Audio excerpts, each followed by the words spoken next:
kind of the thing I've been pointing out all year is keeping deputies is getting harder because you got state police paying $70,000, you got Bartholomew County paying that or more. All the counties around us, you say all of them, a lot of the counties around us are more. Batesville Police, they've taken 2 or 3 guys from me just in the last year, so. Because they offered, well, it was about a $10,000 or $11,000 raise. The gaming commission, the guy went from making $46,000 a year to making, right now, I think he's up to almost $90,000 a year.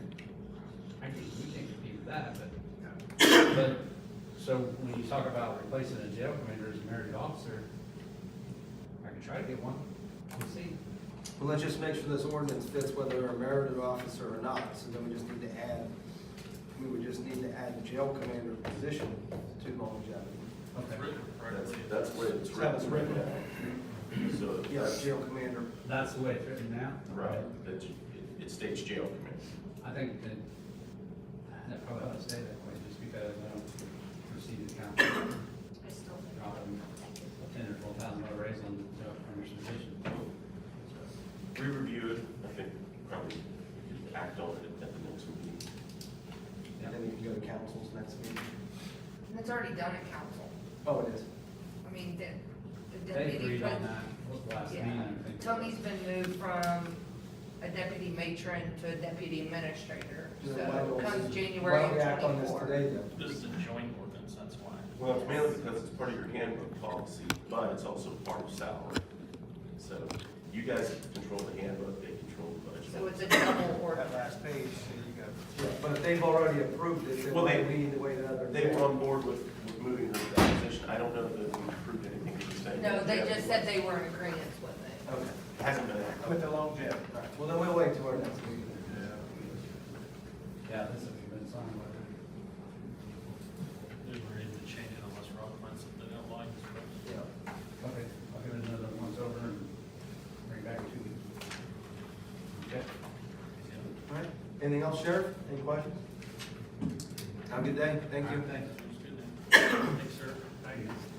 Next on the agenda will be the highway garage. Jason is out today, so looks like Merck will be here today. Yep, I guess. Reluctantly. Yep.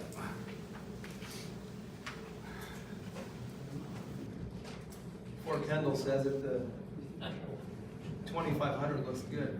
Or 25. 25. 25 looks 25. good. Sorry, I'm in the hundreds. I'm in the hundreds where I live at. Yeah, but the gravel Vermont made it look a lot better. Yeah. Absolutely. It's very good. Clean it They're out. doing that again today on 700 South. 25 south, yeah. Where at? 700 South. Oh, because I just got paid. Yeah. Good. Did 300 West, North 50 get fixed? Still the dirt. Okay. As far as I wasn't here last week, I don't know if they took anything out of it or not. Or it may still be neat for that over there. And the Bushing Bridge, we did the other end of it today. Mark was driving by and I was walking back to my truck for the meeting. I was checking it out. It looks very good. Yep. So, Oh, you done some more down there?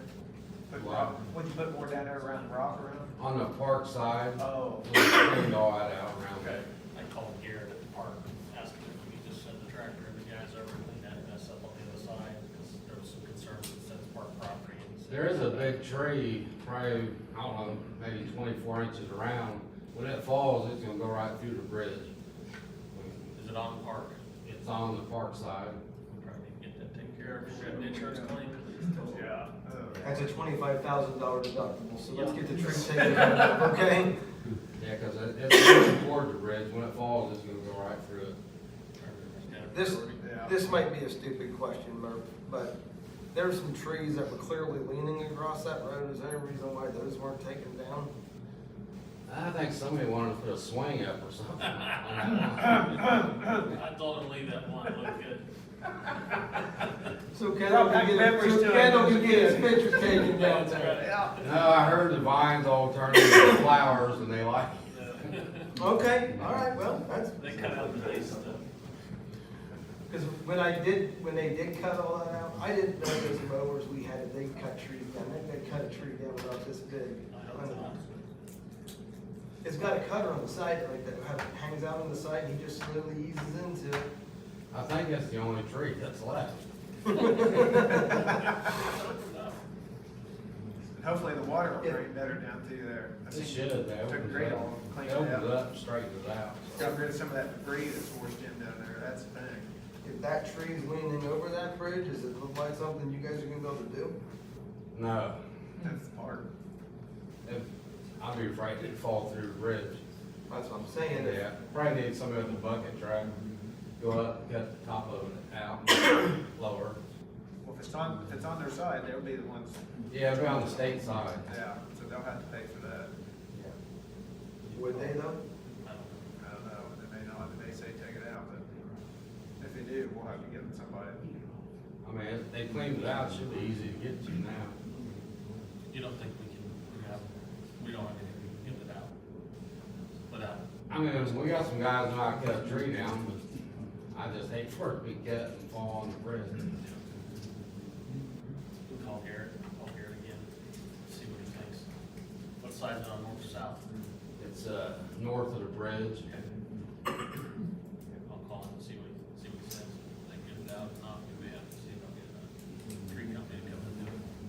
We'll have to keep watch on that down there this spring, if we get some big rains, if that starts washing out, we might wanna go, I looked at that up there at Kent Brown's, place there, we could put a earthen dam up there and do a Put a drain watch in. top, yeah, type, for a slow drain, try to keep the leak from eroding that out.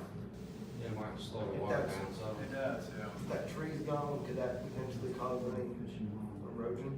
Is there enough growth on It's it? on the other side. It's on the other side of the river. There's a little This- creek that follows the county road. Yeah, as you go down the road, the first property there on the right, he stopped us the other day and said, because it washes his driveway out too. Yeah. When they That's come what he down, said. it washes into the road, so, we'll have to keep that in mind.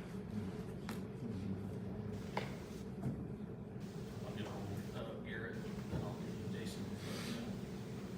Nobody else will see I what. think Jason will be back tomorrow. Is Brady Wire send him up there with Jacob? He probably will try to climb it. Just tell him there's a fishing hole somewhere up there, and he'll be all about it. Even get him Yeah, a there straight you go. fishing pole for Christmas. Yeah.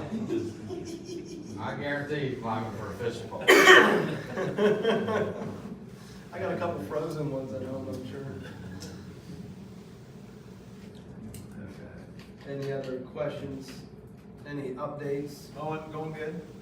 Yeah, I think Drive's is going pretty good this year. New tractor working all right, that one you just bought, that side, that more? No, they're still changing, They haven't got it going yet? no, it's still sitting where it was. Oh, my. I think they had to wait on some parts or something. Put the lights on or something last time. Yeah.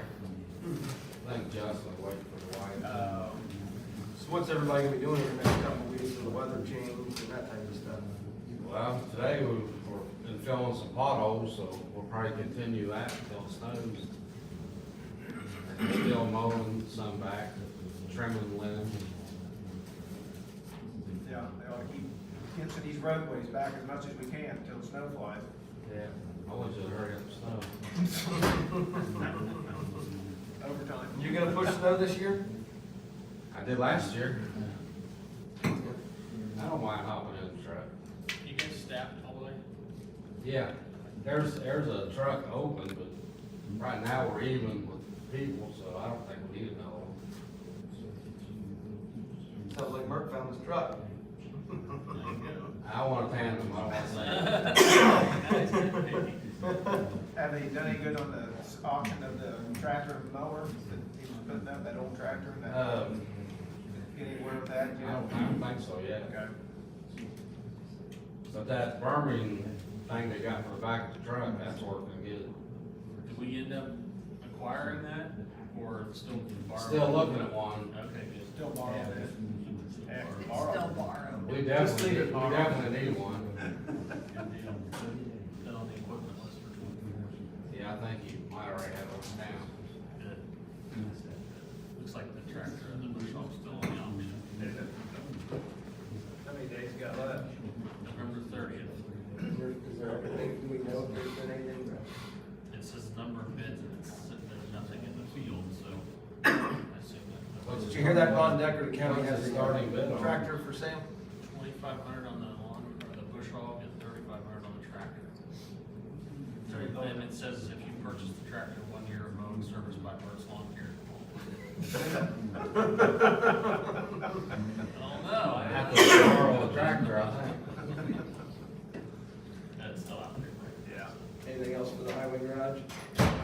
No, thanks for making it in, Mert. Yep, you guys have a good one. Yes, sir. Thank you.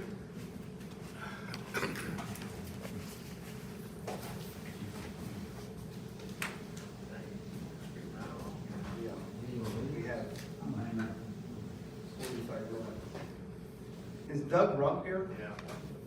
Would you be able to come up early? Are you prepared for that, or would you like to stick to your regular time? I think I'll stick to my rep, because there's some other people coming, I believe, so I'd like to, is there somebody to go next, or? Is there Trent's here? That's fine. Thought it's only walking. Trent He Linville? did, but he walked back Oh, out. did he walk back out? Okay. When you have something for us? I got something for you. Oh, no, that's our mark. I did too.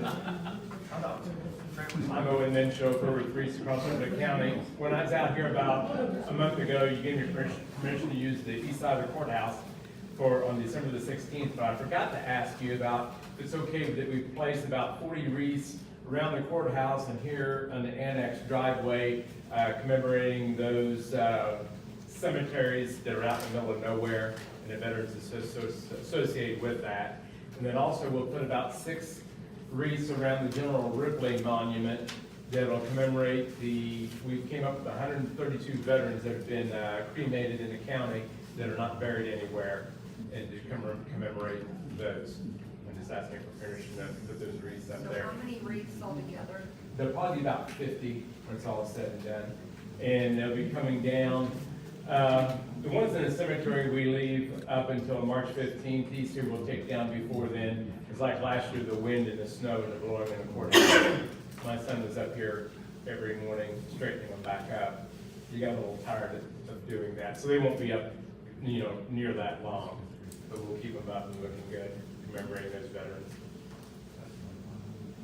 What, is it gonna be wreaths then along here? Wreaths on stands, on 4-foot stands. Then I mean along here, you're talking about for the Yeah, cemeteries? yeah, along the Sidewalk? We're putting them up there next to the benches, Oh, so they're okay. off the sidewalks, we put them in the gravel there. Oh, okay. And then in the grass area around the courthouse, kind of space them out all the way around like we did last year. I don't have any issue with that. I have a name of a veteran that was Okay. missed last year. Oh, who's I will that? send you a donation to cover it. Here's the name, and so. Okay. It was my Flyer. grandfather, so I figured I would bring it up, but I'll send you a donation to get you some money.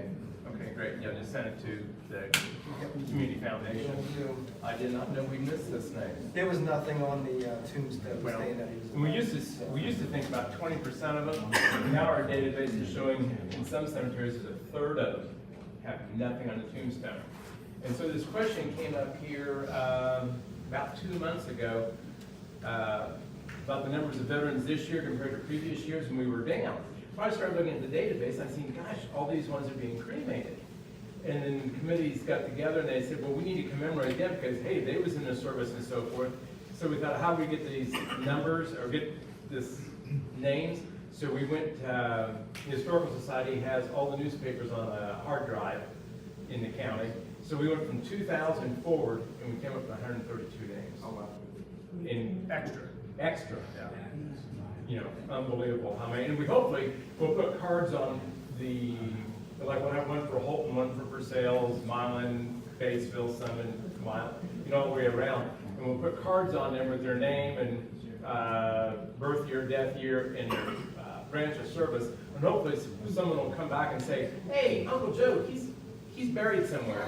But, find it. Like out here at Cliff Hill, I was working out here this morning, and we probably have 10 veterans and unmarked graves out there. I'm hoping at some time this one can get it on there, but we'll see. Yeah, yeah. Maybe it's a family to spend some money. Yeah, talk to Ken Hilton, he'll tell you how now a lot of times they're putting a medallion on them rather than a brass plate. They're getting kind of stingy with the brass plates, especially if there's already a stone on there. But the medallions look pretty sharp. Yeah. Perfect. Okay, well, thank you so much, guys. Thanks again, what you're doing. Uh-huh. I think the town and the courthouse, Holly got a hold of me, we approved them to put those new benches up. I think she got 7, and there was 8 or 6, and there was 7. She told me they were off by 1. They didn't, I think where the transformer's located on the southeast corner, they're not gonna put one there. I said, that's fine, because we're trying to get that on the ground anyway, with the courthouse project, so it would seem like an uneven number. That's why. So that shouldn't be a problem, we didn't need one in there anyway. We're buying them, so. Yeah. Is there any other business other than Link 101 and the planning and zoning here? For public comment? We can do this spreadsheet sewer real quick. Yeah, we got some other things we can do to burn some time. There's a resignation letter for our purchaser from Willie Kamen. And then there's a recommendation letter for a Christie Greery, or Geary. Her husband, I believe, works for the probation. Geary is- Oh, Christina. Christine, CHRSTIANE. Yep. And then Geary, GARY, to fill that spot. I told Tony we could take care of it. Yes. Well, but he was, so. He was, yeah. That's his county utility. That's Glenn's position. They met for a request for installment. They know her. She lives in town now. She lives right in town now. I'll agree, but, No objection here. Can we put that in form of motion? Yep. I'll do it. First and second. Second. All in favor, say aye. Aye. Aye. I'll give you those for the minutes, Amy, and then text Tony. Yep. I'll take care of it. Do you want to sign paperwork? Let's get that out of the way. Let's sign paperwork. Pay the bills. Pass it that way, Bob. Here, this is fine. Pass it that way. Do we have a motion to approve the minutes of the last meeting, which was November 13th? Second. All in favor, say aye. Aye. Aye.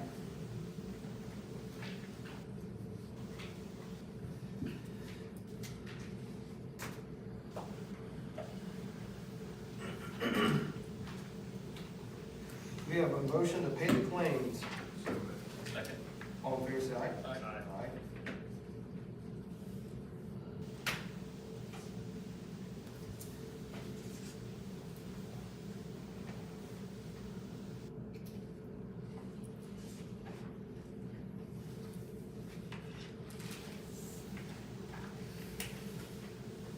We have to get a sign on the line.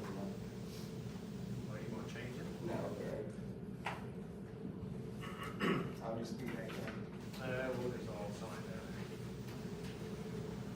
Since you started that.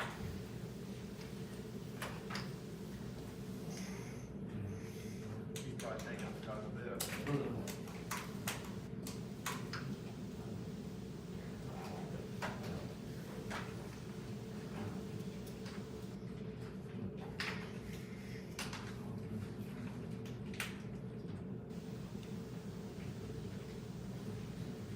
Any, do everything the commissioner's budget has to be covered.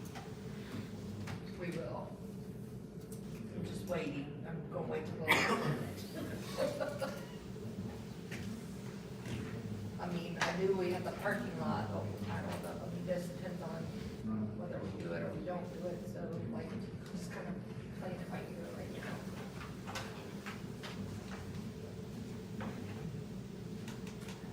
Have you gone through and double checked to make sure we're not short on any accounts? We are, Electric, but I'll gas? do them transfers. I'll bring them at the next meeting. I was off a little bit last week, so I didn't get a chance to do it, but I'm trying to wait till the very last minute that I can, just because I don't want another one to come in on me and then us have to do it again. I also have another claim here too. It's, I don't know if you wanna talk about it with Jeff French, the BZA, and the Robinson, or is it Robinson? Oh. Or Robertson? Yeah, So, We committed in that meeting to cover that, so we have the authority and we thought, I guess if we do the claim, we're good? Yes. I thought BTA had to, I thought they had to approve it. They don't have a budget. They don't. But he didn't even take it to him, just so you know. He took it to the president, and he said he declined, so he didn't even take it to me.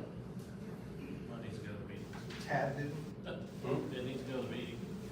It did not go to the meeting. My gut feeling is that historically, they've never granted like a refund on those kind of things. And I think part of the reason on that is because most of the typical like purchase contracts do have language in there when the buyer can waive a survey, or they can get a survey to confirm if there's any encroachments, if the boundary lines are in dispute anyway. And the presumption is that if you do those in advance, you would know about that, and if you find unbeknownst to you, that's kind of on you, not them. But they're, you know, that they're usually looking to comply and not take things to court and strictly. It's cheaper to afford. True. Got a bill for $45 for litigation from our attorney, so it was about 3 minutes worth of work. How many minutes? $45 worth, about 3 minutes. I need that one rates. Amy, this claim here, this is the security system for the fairgrounds. Is this being paid out of the edit fund? 1112, I don't know, you have to look at the back of it. Look at the back of the claim. Should be 1112.33. Okay, so the 11.12 would be the edit funds. Yeah, They have a portion that is allotted 33230. over there of $30,000, I believe, so I just wanted to make sure that come out of that. You guys are right. Yep. Yeah, there's 30,000 set aside for, not bad. We get 15 to use. The only agreement allowed me is 15 for their current project.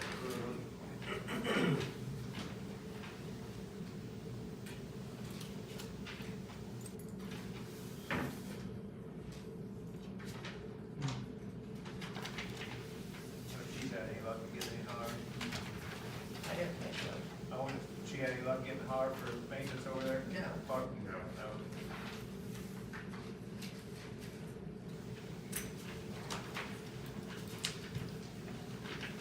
Is that part-time? Yes. Yeah.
that what that is? It probably is, probably one of them spritzer things, you know, that mounts on the wall. $2,100. Oh. Does smell really bad. Into the sheriff to let us know. Yeah, Couple $2,100 thousand. for diffuser, is that what it says? What it says, diffuser. Oh, one of, you know, he came to us, Craig did, about them ventilator diffusers, the air. Them was expensive, remember? The ones they was taking us down, the old ones down and making He still got it. weapons out of. Okay, Yeah. That's what that is. cool. Yeah, He's really good about letting us know, so. yeah. Yeah, that's. Yeah, HVAC, preventive maintenance, yeah. I bet you that's what they want.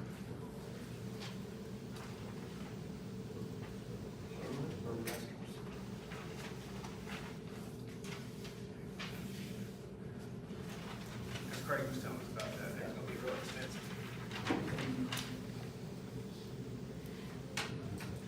One of the situations, we don't get the invoice until 6 months after we talked about it. Yeah.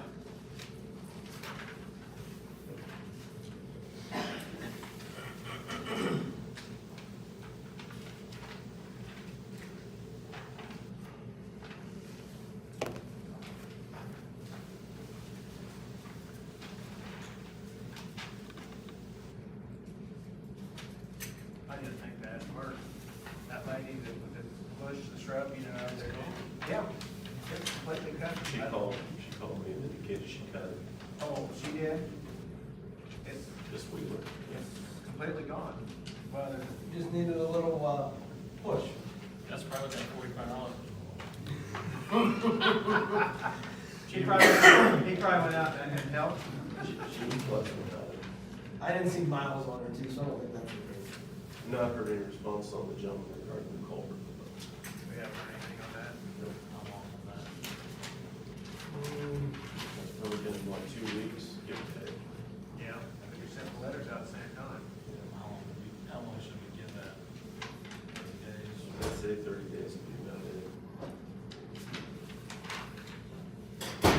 Yeah, I've heard from your board or anything on that. But yeah, I seen that shrub, and there's two of them, there's one on one side, one on the other, they took one of them.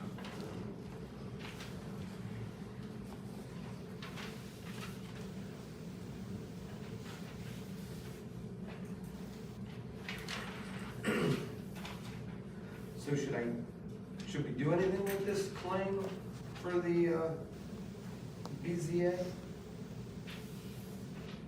today, or should we wait until it goes to the BZA?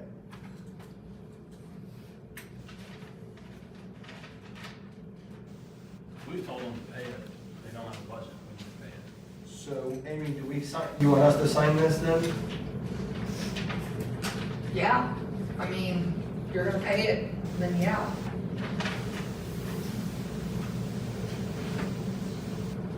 Okay.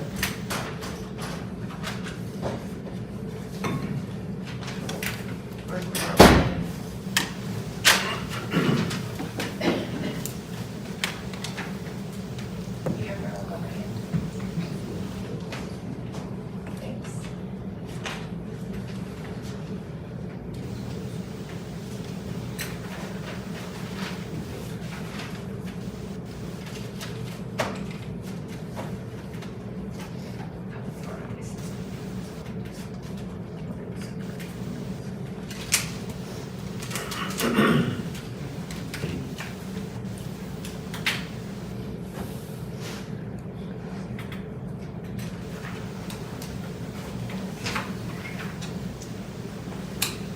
Fifteen minutes ahead of schedule.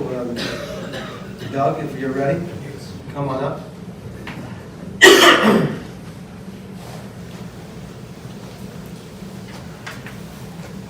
Good afternoon, my name's Doug Rump, and I'm here, I live in Olean in Brown Township. I've resided there for over 30 years. My wife is a Lone Life resident of Ripley County. I'm here today to talk about the projects, Link 101. Many of you are aware of, hopefully. I've got packets here for you folks today that I will leave for each of you with the information. A little bit of background, back in 2019, 2020, I was the town manager in Dillsboro, and at the time, Representative Randy Fry came to us in Dillsboro, and they were trying to get the port in Lawrenceburg built, where the old I&M power plant was at.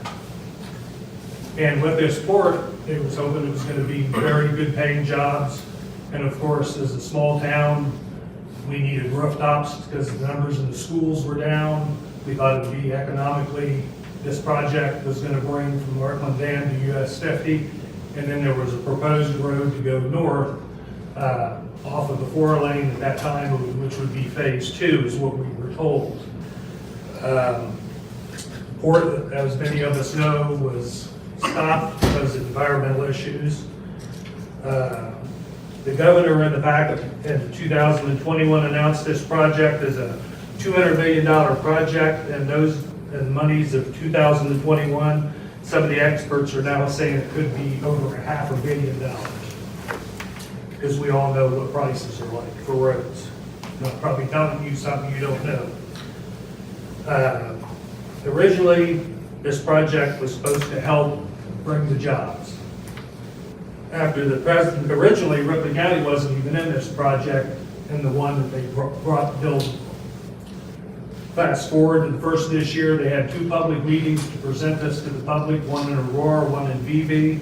Lo and behold, there were 10 options. 2 of the options come in Ripley County. And after receiving all the facts, going to the meetings, talking to the people, I don't believe this project has any benefit to any of the counties in southeastern Indiana. It's for freight traffic, get them moved, I was told, from the southern border of the United States to the northern border, and anywhere in between. In my opinion, they already have 71, 75, 74, 275. They have this.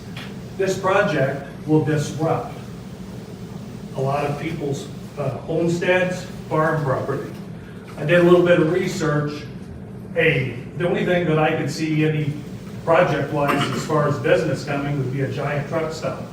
I did research for counties our size with truck stops. Their tax that they bring in is about $18,000 a year. But how much are we gonna lose off of homesteads and off of farmland? I was asked, if this didn't come to your backyard or didn't come to Ripley County, would you still be against it? Absolutely. After looking at all the facts and talking to all the people, the Stop Link 101 group has got together. There's a very good presentation paper in here that was presented by one of the members that really covers and highlights all the reasons not for this project not to happen.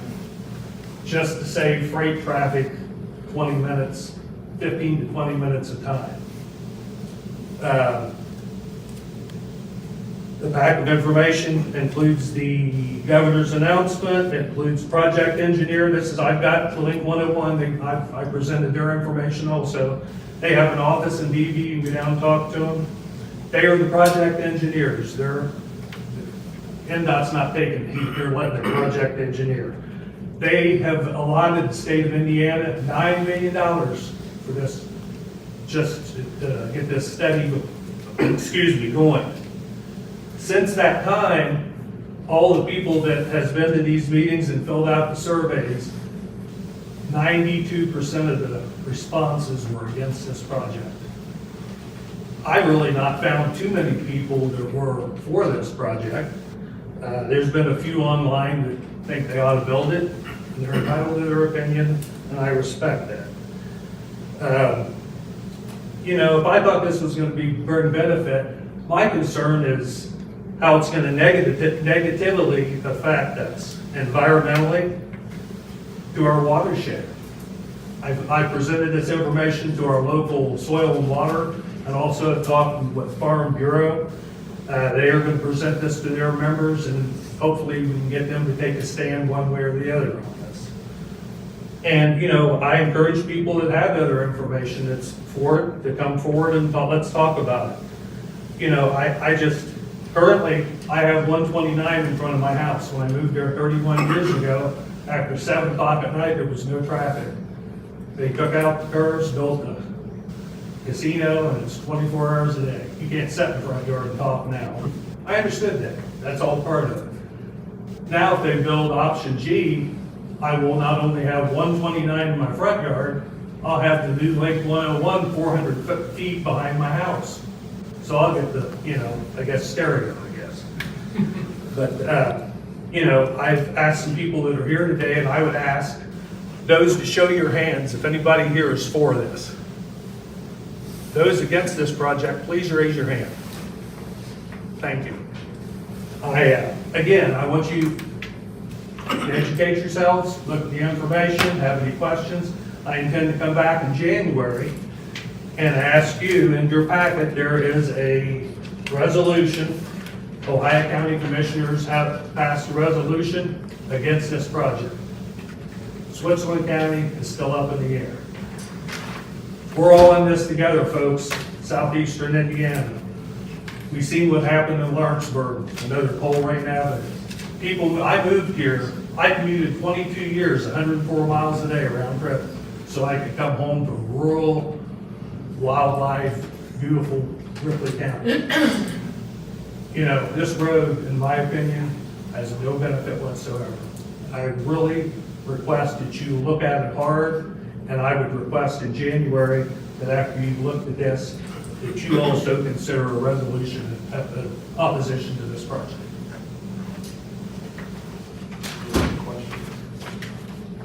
Yeah, if I can answer them, I'll be happy to, or find somebody who can get you. John, are we legally bound that we can make an ordinance? I mean, or do anything to stop this? I mean. First I'm hearing about it, haven't researched it.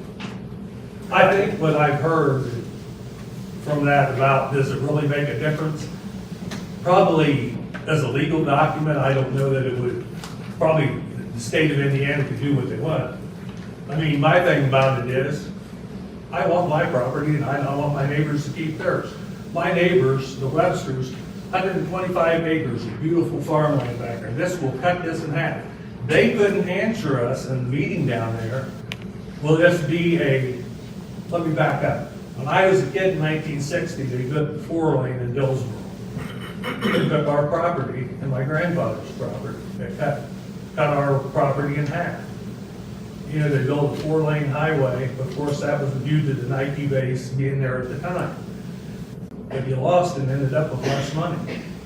So, I mean, I just think it might not legally mean anything, but I think if you take a stand against this, if your majority of the constituents want that and you do that, I think it will send a message to the state. That's just That almost sounds more like a proclamation. you can call it, I'll take a proclamation. You can call it what you like, you can call it whatever, but, What's going on in Switzerland County? Why? well, one of their, not to put words, I listened to the video, there's a video out there, you can listen to it. Two of the commissioners down there are for it because they say they used to receive $13 million in riverboat money and now they're only getting $7 and they can't support their infrastructure. Well, that tells me those commissioners were damn fools for not spending on that money they couldn't support. They should have spent it on other things, one-time things. You can't go out there and build something that you can't support in the future, and now they're unfettered. So, and I was just curious. right, I appreciate you giving me an honest answer. right, and I don't understand where they think this is going to bring them any money unless they get a truck stop. But I mean, again, I don't see where it's going to balance out. If I thought this thing was going to be beneficial, I'd be the first one to say, I guess I'll put up with the noise. But we got a pretty good thing going on here in Ripley County where we live, and the farmers taking that. I'm not a farmer, but I respect them and I really think a lot of them. And I just hate to see this farmland going away. I mean, nationally, we see the Chinese are buying all the farmland up anyway. That's another story, another time, I guess, but. Well, it's like I spoke with young folks. Yeah. I said, I literally, I haven't dug into this as much as I probably should have, because quite frankly, I was pretty surprised when they threw that route through Ripley County, because I did not expect that, because I heard the same thing all along. It's not that It's not that it doesn't matter whether it's our county or not, but Right. when they threw out that other route with Ripley County, it's a game changer. for Well, us. I think the reason that they put option G on there, and this is just my opinion, in my years of working for the government, different agencies I work for, I think they looked at that 129 north and thought, oh, we won't have to build phase two. We'll use that. But I tell you what the truck traffic does, if you want a real joyride, go down there and drive up an Olean on that curve down there and feel the rumble. You can hear them at night. It's a full rumble strip across there. So, but I appreciate you guys, and I know you have a tough job, but I request that you take the time to look it over. I'd like to look that over. I'll Yes, yes. Do some research, if I can find anything, but you got an extra I have copy. here a copy of that. And Amy, you need a copy of this for I this? just don't want theirs. Okay. That's really all that I have. No, I appreciate it. Thanks, All right. Stay in touch. All right, thank you. Thanks, Doug. Any other public comment regarding this? Very good. You're more than welcome to take a couple minutes. I'll give you a couple minutes.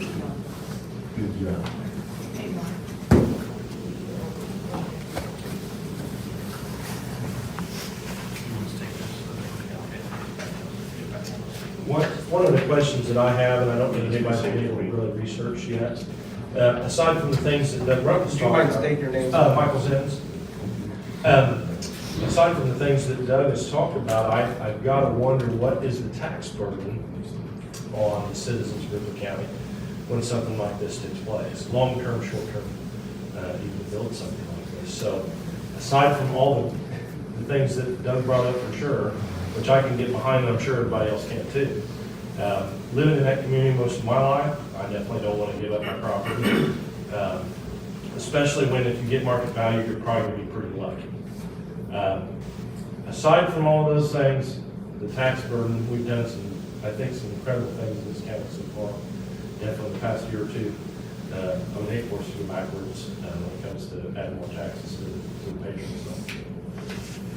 Thanks, Doug.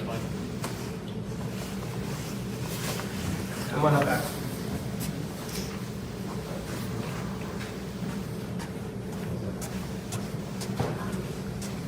My name's Madison Stiebel. I was just gonna answer a question real quick that you had. This was kind of put to death in 2003, when the 2002 proposal went by, and I believe it did start at the commissioner's level. And it was found that there was no need, and that did escalate up to ADOT saying that they were stopping the project, but it did start with a formal resolution from the counties up. I will double check that to make sure, but I do believe that the commissioners hold quite a bit of power here, and that's because, as you are all well aware, if the case goes through and eminent domain is necessary, it is on you to go and collect that property from the person that you're pushing off. So when the commissioners say, no, we won't be doing that to our constituency, it carries a lot of weight, because it would fall on you to take that property from them, so.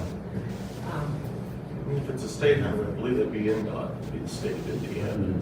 If it was the state of Indiana, it may be NDOT, but there have been local, and perhaps it does bust down to local, where it would be on the commissioners to come and seize property, but. Well, certainly one thing about eminent domain and those types of proceedings, they have to show a public need for it. 129 went through the back end of my parents' property in Batesville years ago in the early 80s. And yeah, that was fun. But as long as it's been a hindrance, it's probably added value to the property. Just depends on what you want to do with your ground. Yeah. But yeah, I do think the commissioners have Okay. sway. Appreciate that. Miss, let me give you my email address. If you find some information on that, would you email it to me? Absolutely. You said still, Madison, right, still, S-T-E-E, S-T-E-G-A-L-L, G, sorry. I hope I don't ramble, but I kind of, this is kind of from my heart, I guess you said. Can you give your name, please? Kurt Kohlmeyer, I believe you had sent me an email. I did. Okay, gotcha. All right. I sent you all an email. Just some thoughts on regaining the identity of southeastern Indiana. We're fighting for our ground, our heritage, and our homes. We chose this area. It didn't choose us. We're not the playground for politicians and profiteers, unproven economic growth or whatever they promise that is not there, and their environmental destruction. We're not the dumping ground of our neighboring states' experimentation for their benefit. Their eye on our prize will not succeed. Our mission should be to establish our identity to all as a region. Develop a clear and unique view of our territory as a whole. Something known to all as different and distinctive from other areas of development. We have a unique region that we need to show to the state as a destination unto itself. Our identity should be respected as a viable concern to all, that it will never be destroyed. Our goal is to save a legacy and create something that will remain for future generations. And I believe that we have this right here. And I don't want to see it go. Thank you. Thanks, sir. Thank you. Any other comment? Hello, my name is Kim Wolfert. I own 2 farms in Dearborn County. I'm originally from Harrison, Ohio, and I firsthand have seen the destruction of what urbanization will do to your community and also your tax brackets. So if you build it, they will come. If you start building roads, then you have more people, you need better schools, you tax the people.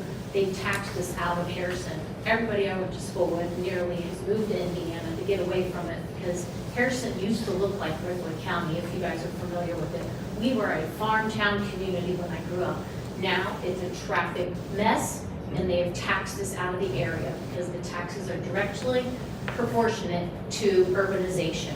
I mean, there's no way to slice it. So you can take away the environmental cause, you can take away the eminent domain issue, you will hurt your people who live in southeast Indiana. And that's why everybody's fleeing from Florence, Kentucky. They're fleeing from Ohio to come here, because this is God's country, what you have. So we ask that you take that into consideration and please preserve southeast Indiana. Thank you. Thank you.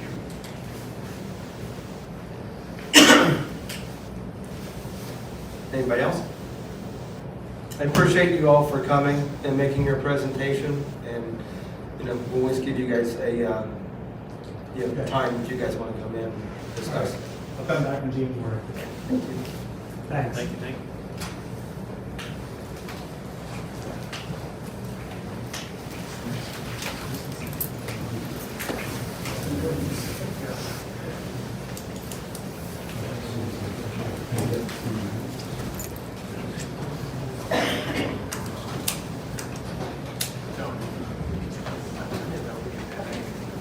Same. I think we ought to do a little research into it, with their service.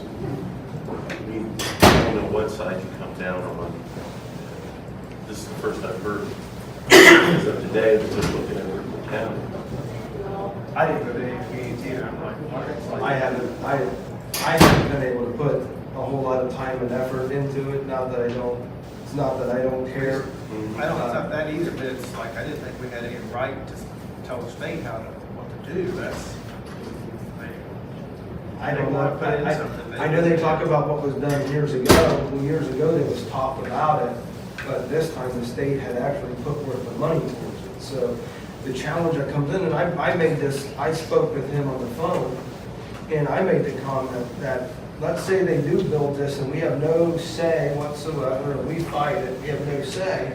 I'll tell you one thing, if they tie into the current 101, I live on 101.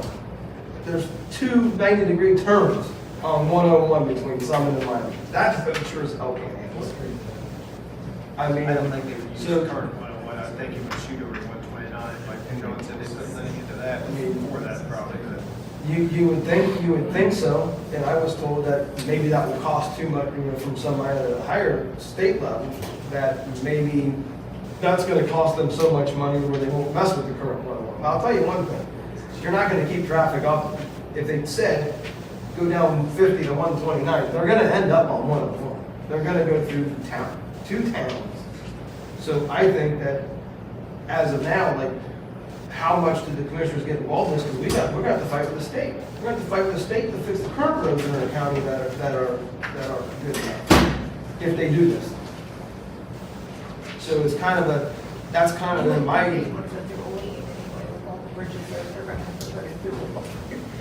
yeah, in the state throughout, 12 different routes, so all that's what they did is they got 12 different areas of people that could potentially have roads in their backyard. I don't know what the hell the state's doing, they're not making their case very well. But I don't know how much case we, the state, and versus what we can do. I mean, we've done proclamations and stuff like that before. I mean, and really, also Ohio, it looks like Ohio County, someone wrote it up and they signed it. I mean, they even referred to. Yeah, I don't actually. Also written comments, as well as commissioners from. I don't see any statutory authority behind it, unfortunately. Yeah. It may just be lip service, you know. But the concern I think I would have, do you guys remember, Mark, you may have, I thought there was at least some discussion at one time or another in the past that if 101 would have went through, that there was concerns or consideration that they might abandon 229 from Batesville to 48 and like turn that over to the county, i.e. it becomes a county road problem, a county road maintenance issue. Well, and that's what these, so if they were to put this. So where they put new ones in, Yeah. they do away with all that. I don't Turn it over know, to the I county. think the scenario would be, what would, if they put a new road in, through Olean down there, would they, the state come to the county commissioners and say, well, you take this road now, because we're putting this road, that could happen, that, I mean, I do know that the commissioners are the ones that sit down and have to negotiate with the state on road inventory and have to say, I need new trucks, I need new, I'm not accepting this road unless you do this for me. I mean, that does happen, yes, I do know that. But I've not experienced it since I've been here. Big unknown. Quite frankly, if they ever build that thing, I probably won't be sitting in this position anyways. How slow the state makes them do stuff. Didn't that happen in Ohio County, and that's why they stopped sending the riverboat money? Wasn't that one of those Ohio reasons? County lost the riverboat money just like we did when we were getting, when we were What getting. county was getting it, and then they said, now you're gonna have to take over these roads. Ohio County said that at one of their council meetings, I think Amy, you were there. I was. And Carol Eckstein from Sumner, Town Sumner, and John Kelvin, I believe. And they talked about how something that they had to take over. Because they were talking about this Link 101, and it was supposed to initially, the only route was to go through Rising Sun, Hillsborough, that area, and then Rising Sun, Ohio County was gonna have to take over State Road 262. That's So they weren't sharing their riverboat money anymore, because if they had to take over State Road 262, then they were gonna be in big trouble. Truth be told. Truth be known, They probably that's weren't sharing the riverboat money because of exactly what But Mr. that Rupp was said, the- that's what's county's. spell we fell into at that point, Okay. yes. All right, so yeah. How long has that been? A long time. That's been about 4 or 5 years ago. It's early birds. Yeah, I mean, like that, because when they eliminated that tax you pay, there was a mittens tax. When you go in the casino, you get so much, that used to come to Ripley County, that was $250,000, we don't get it anymore either. We good on this topic for the time being, I think Trent's here. I think we just let John research that, see what we can even have any teeth. Let me in look the through matter. what Doug submitted and I'll see if I can figure something out. Okay. Trent, can you come on up?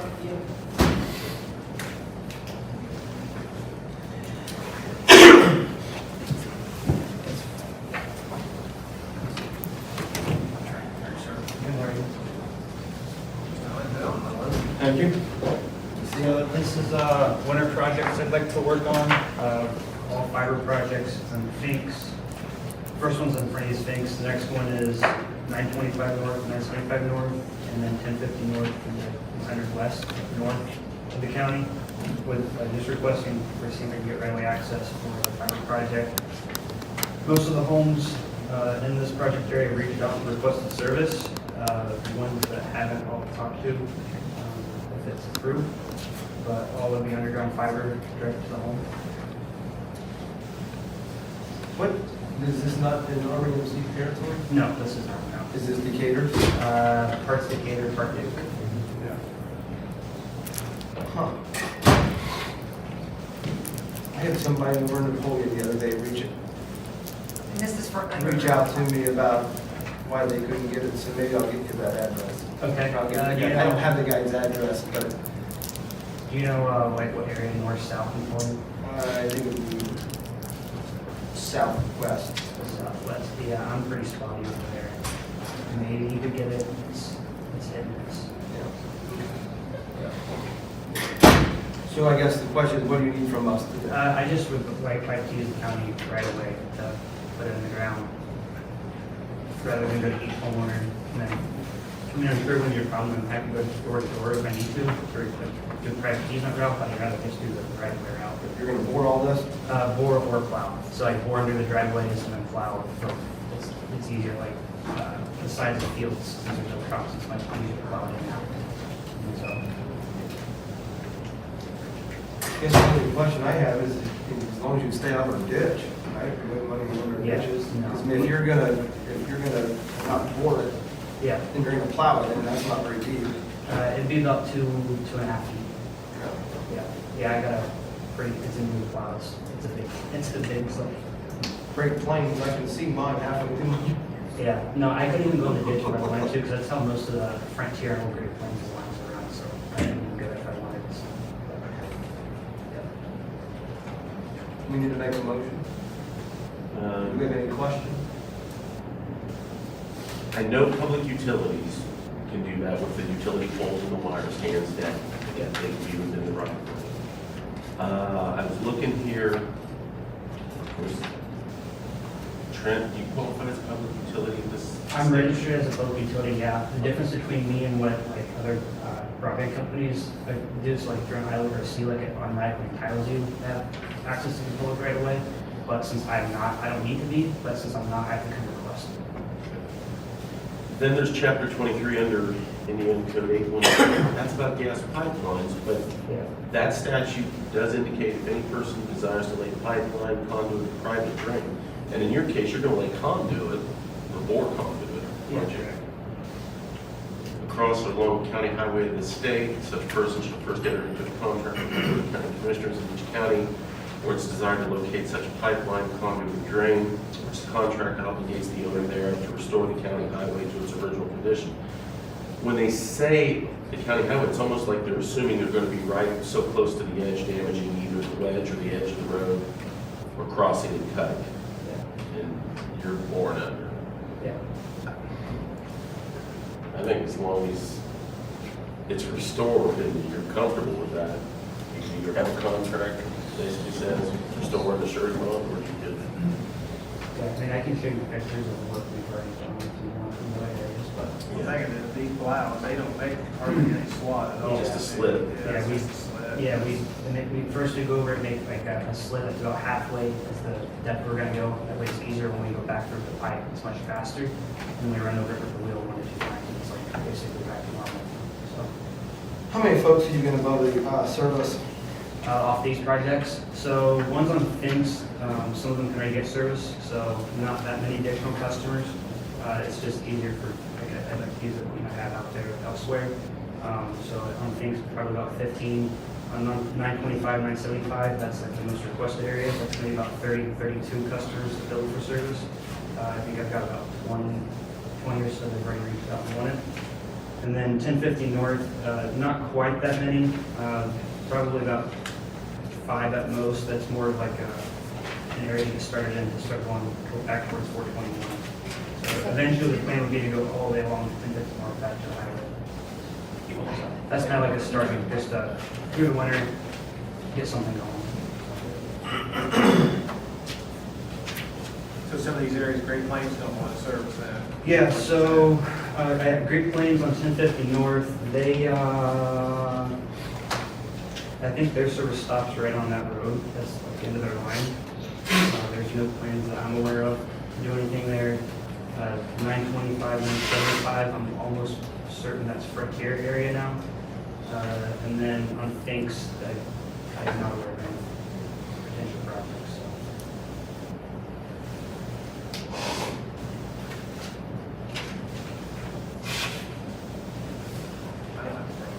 Outside of legalities of it, see if it's proof that he's insured or anything. I have that too, he made a copy, so. Yeah, so I'd say submit a copy of your bond and your insurance, at minimum, ask for that, and then if you're okay with going in the right way, maintain the ditches, Yeah, put them back, try to stay home. yeah. That's usually how they've done it in the past. So is this gonna get you in direction to get more people? Like, are you putting like big enough Yeah. stuff in so that way you can come back in? I mean, I wanna see everybody in this county have broadband by the time I die. Yeah. Yeah. Hopefully no, sooner. there's- Yeah, so does Hartmark, you know, he wants somebody to see anything but I mean, you know, and there's no, I know this group, we've been dedicated to making sure that, Yeah, no, we'll have more than enough count. Are you using some of the funding, that Oprah thing? And no, this is all private. It's all private. All private, yeah. Yeah, we're able to bring the cost, the deployment cost down substantially since I bought the file, so it's worth it now. Only other question I had is, does the county require a certain bond amount that I need to insure? I know it insures up to $2 million, so, but as far as bond, So your coverage, but yeah, $2 million is the liability, but. I think usually in contracts, we don't require them, we get to 2 million. That's most I've usually seen. Depending on the scope of the project. Yeah, I know some like other towns require a certain bond, like on top of the insurance, I think. And there you might be dealing with curb and gutter, and things of that nature, you just deal with county roads and edges and things of that nature. Okay. The occasional culvert. Yeah, so do you have a bore machine or you? so the boring would be contracted to in precision trenching. But most of these, I've already walked the lines, most of it can be plowed in where it's not like concrete or paved driveways, we just bore under it, same with the roads, bore over those. Should we have him get with Jason when he's going into these areas and walk through, you know, make sure that, That's probably not a bad idea to have a start, Yeah. a before and after yeah. Yeah. inspection. Just want to do that contingent on getting us, so we have the bond or something on file, just for that, and then getting with Jason and make sure that. Well, make sure that, I mean, you might know some areas that you can't go through, or you'll have to bore, you can't, yeah.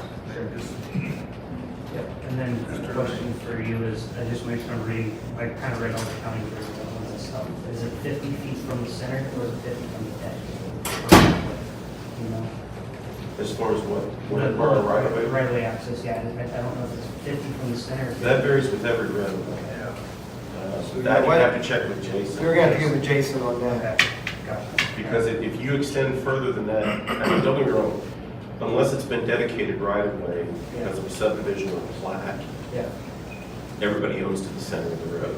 okay. If it's been subdivided or if it's been platted, then they usually have to give up a dedicated right of way to the county, and that could be wider than the existing common right of way. So I think checking with Jason Edwards at the highway department would be your best starting point. Okay. Copy of the bond to Amy, and then a before and after walkthrough on it of what you're intending to do. And obviously, if some people will voluntarily give the easement, that'd be the best in the long run. Just because a lot of people like to go down the county right of way easement, and if they do, they might be bumping into your stuff, and you're bumping into theirs. Yeah, I'm sure I'll talk to her as I pass some process. So we need to put this in form of a motion. I would contingent upon him. Right, I was gonna say contingent. Yeah, Contingent on meeting with Jason to make sure you know what the right of ways are and you know that he's good with it. If he has any issues, he'll let us know. I'll make that a motion. Staying where it's appointed. I'll second. All in favor, say aye. Aye. Part of his mistake. By the way, you're not gonna let rolls of fiber optics sit out in the yard for an entire summer into the next one. I can give you an address if you had any spare. Yeah, if you wanna get rid of some of your Like junk, mower. yeah. Do you supply your own weed eating people? All right, thank you. Thank Are you guys okay with taking a short break? Yes. All right, thank you. Is it gone finally? Oh, it was gone middle of summer. Shortly after you recorded? The year after. It wasn't really close. Like, you get bored the rest of that pretty soon. Did you know that? I don't know. I saw where some of the neighbors had signed. You can work from home. I like going to the office. Yeah. Oh, don't shake your head, Mark.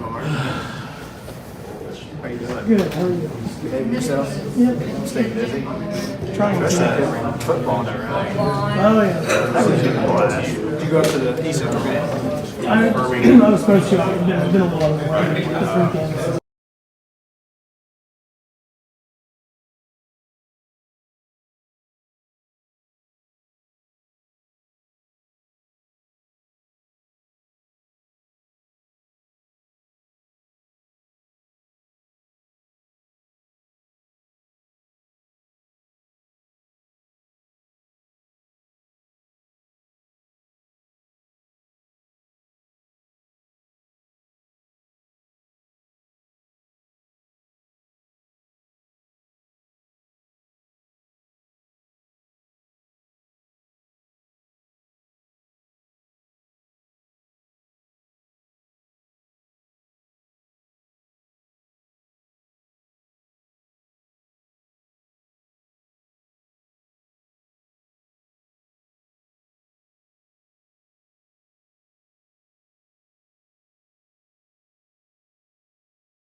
we just talked I about it.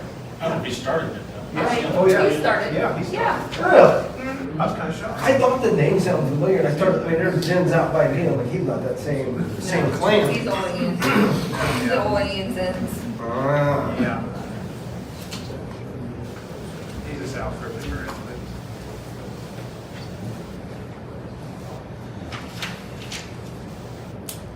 All right, we'll be calling the meeting back to order.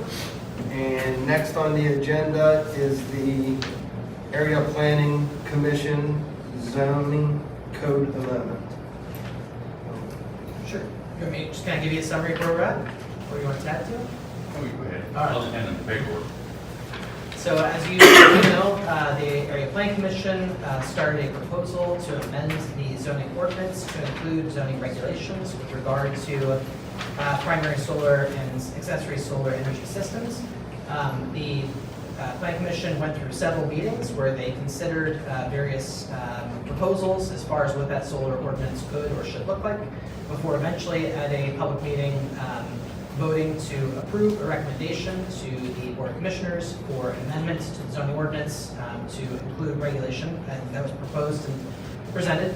And then you, the commissioners, had a meeting where you considered the proposal of the Area Plan Commission, and at that time you had different options. You had an option to either accept the recommendation, to reject the recommendation, the proposal, or to amend the proposal. And you had to have your own public meeting and had public comments, and following that meeting, the commissioners voted to amend.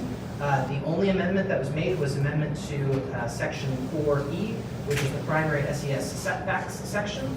The motion was to modify or to amend the proposal to match the statutory criteria, or at least in the model, there's a model ordinance that's in the statute, so matching the setbacks of that model. So then I made the amendment to the proposal, and then based on Indiana Code 3674-607, it was then sent back to the Plan Commission, because when it's not rejected or accepted, it goes back to the Plan Commission with amendments for the Plan Commission to then either to consider it and then to disapprove or approve of the amendment that the commissioners made. So it's bouncing back and forth. The Plan Commission then held a subsequent public meeting considering the amendment that was handed down from the Board of Commissioners. I believe each of the commissioners was there. You actually called a special meeting so that you could be present at the Plan Commission meeting as well. And the board then, the Plan Commission then voted and they disapproved of the amendment. What that means is that under the code, it comes back to this board, the Board of Commissioners. And specifically, the code section is, again, it's 3674-607, and it's subpart E, subpart 4B. And it doesn't provide a lot of guidance, but this is what it provides, and that is that if the commission, meaning the Plan Commission, disapproves the rejection or amendment, the action of the legislative body, in this case the Board of Commissioners, on the original rejection or amendment stands only if confirmed by another vote of the legislative body within 45 days after the commission certifies its disapproval. If the legislative body fails to confirm its action under this clause, then the ordinance takes effect in the manner provided in subdivision 3. What that means is that if this board does not confirm its prior amendment, then the original proposal would become the ordinance. The original proposal that the Plan Commission certified to this board. So tonight, or today, it comes back to you to either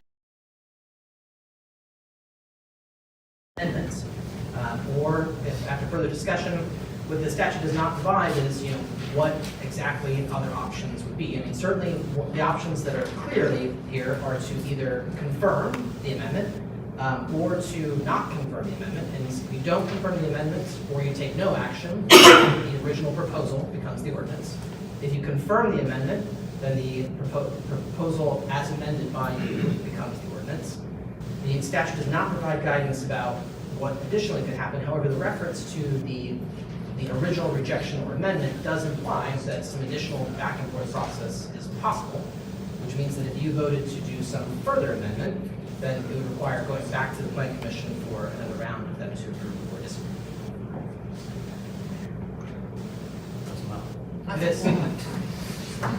Did you get all that, Amy? No, I didn't. Amy, can you make sure that's verbatim in our minutes? Well, if you will, as you all know, the vote was 7-2 to disapprove.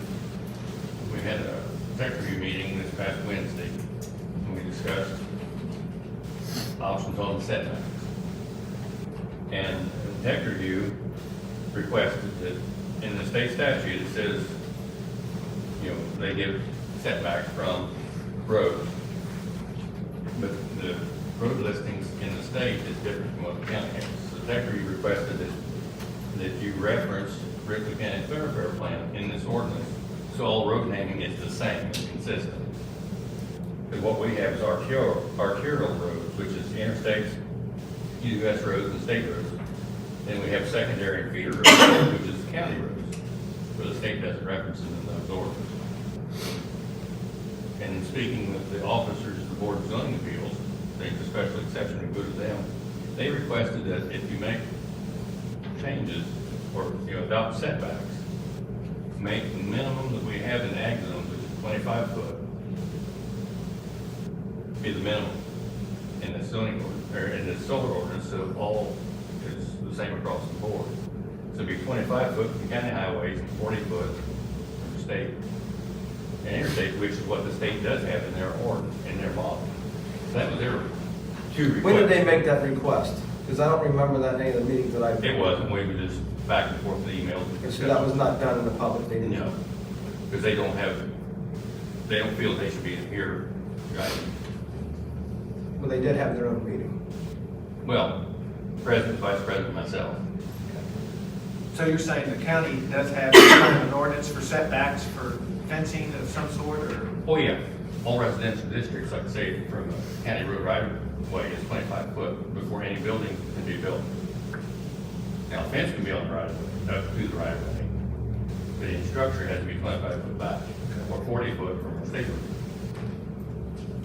And this is because of the concern that the state statute talks about, and I read a news release about 10 foot from a local road. Right. There See, was we some don't have concern local there. roads. We don't have local roads in our inventory. Right. Okay, so either you would revert back to the next road, which we do have in our inventory, which, if I'm not mistaken, is a county road or an arterial or collector road. That's Yeah. how we're paid from a tax base, from fuel tax. Okay. Does anyone disagree with that? I don't understand. If we amend just even that one, it's gonna go back to planning and zoning. Correct. I mean, any amendment at this point is going back to them. This is gonna be a back and forth game. Yes, any amendment, I think, would have to go back to area plan commission or review. So the tech review basically said state statute could go with what we've got as far as, That was their request. and that would clear up the confusion of the 10, 20, 30. Right. Can you mention who was on the tech review? I didn't even know there was a tech review meeting. Dave Osborne, Jeff French, John Earl, and myself. But John didn't participate because but that's who technically. Because I feel like we're kind of putting the cart before the horse. We've already got amendment and not amendment. Now we're talking about other things that should have been done in the public meeting. Well, If tech review wanted to change it, then tech review should have done a public meeting in that regards then. Or it should have done prior to the tech review We meeting. don't have a quorum. No, we don't have. We didn't make any decisions. That's why it's being brought here, as the first available public meeting. Some of the state statute by definition just didn't meet our code. The definitions weren't the same. It talked about from the road instead of from the right of way. All of our setbacks are from the So right it of sounds way. like what you're saying, you guys did a good job the first time you created this ordinance, then not without the amended changes. Well, when we adopted the state language wasn't what we had basically went through line by line and item by item. We had not gone through the state code, which was your amendment. And some of the definitions and some of the language in there did not make sense, the way our code is written. So, but I did bring that up at the meeting, if you remember the public meeting, and we really couldn't discuss those changes. We could only discuss the changes of the setback. Because I asked if we could talk about some of the language and the distance from the right of way and stuff like that, and it wasn't really on the table. So it's kind of a,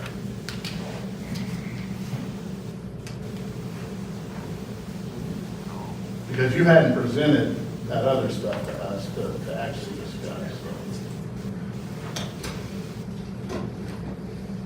And you don't have to, I mean, you hear it, but you don't have to listen to it now either. I mean, it's up to you guys. So Pat, in other words, we can send it back to the planning with what our First Amendment was with the change of the county ordinance and with the setbacks as far as what the state had said. We would clarify that. Yes. And that would still have to go back to the planning board for another meeting. Yes. I mean, I think just procedurally, dotting the i's and crossing the t's is important. Specifically, I think the part that you're talking about here is the section E, subsection 4, sub E, and then it's I, and I. And so the first I is that federal interstate highway, federal highway, or county highway shall be 40 feet, and then collector roads shall be 30 feet, and local roads shall be 10 feet. So it sounds like you're talking about that. That's the language sounds like you're talking about. What I'm getting is we want to get an ordinance and get something passed, going with the original document that was sent over from planning and zoning that they sent back to us would be the best thing to get this ordinance in place. I know we disagree on that. But I think that everybody knows my opposition to these changes. I will state that again. And one fact I do know is that even if we do the amended changes, or it gets approved that way, in 2 years, we're gonna be going through this process again. In 2 years, if not sooner. Every time the county has passed one of these ordinances and not done it right, it goes back through the process. Madison County commissioners are having one sit on their desk as we speak, that they are redoing it, because it was not good enough, because it happened.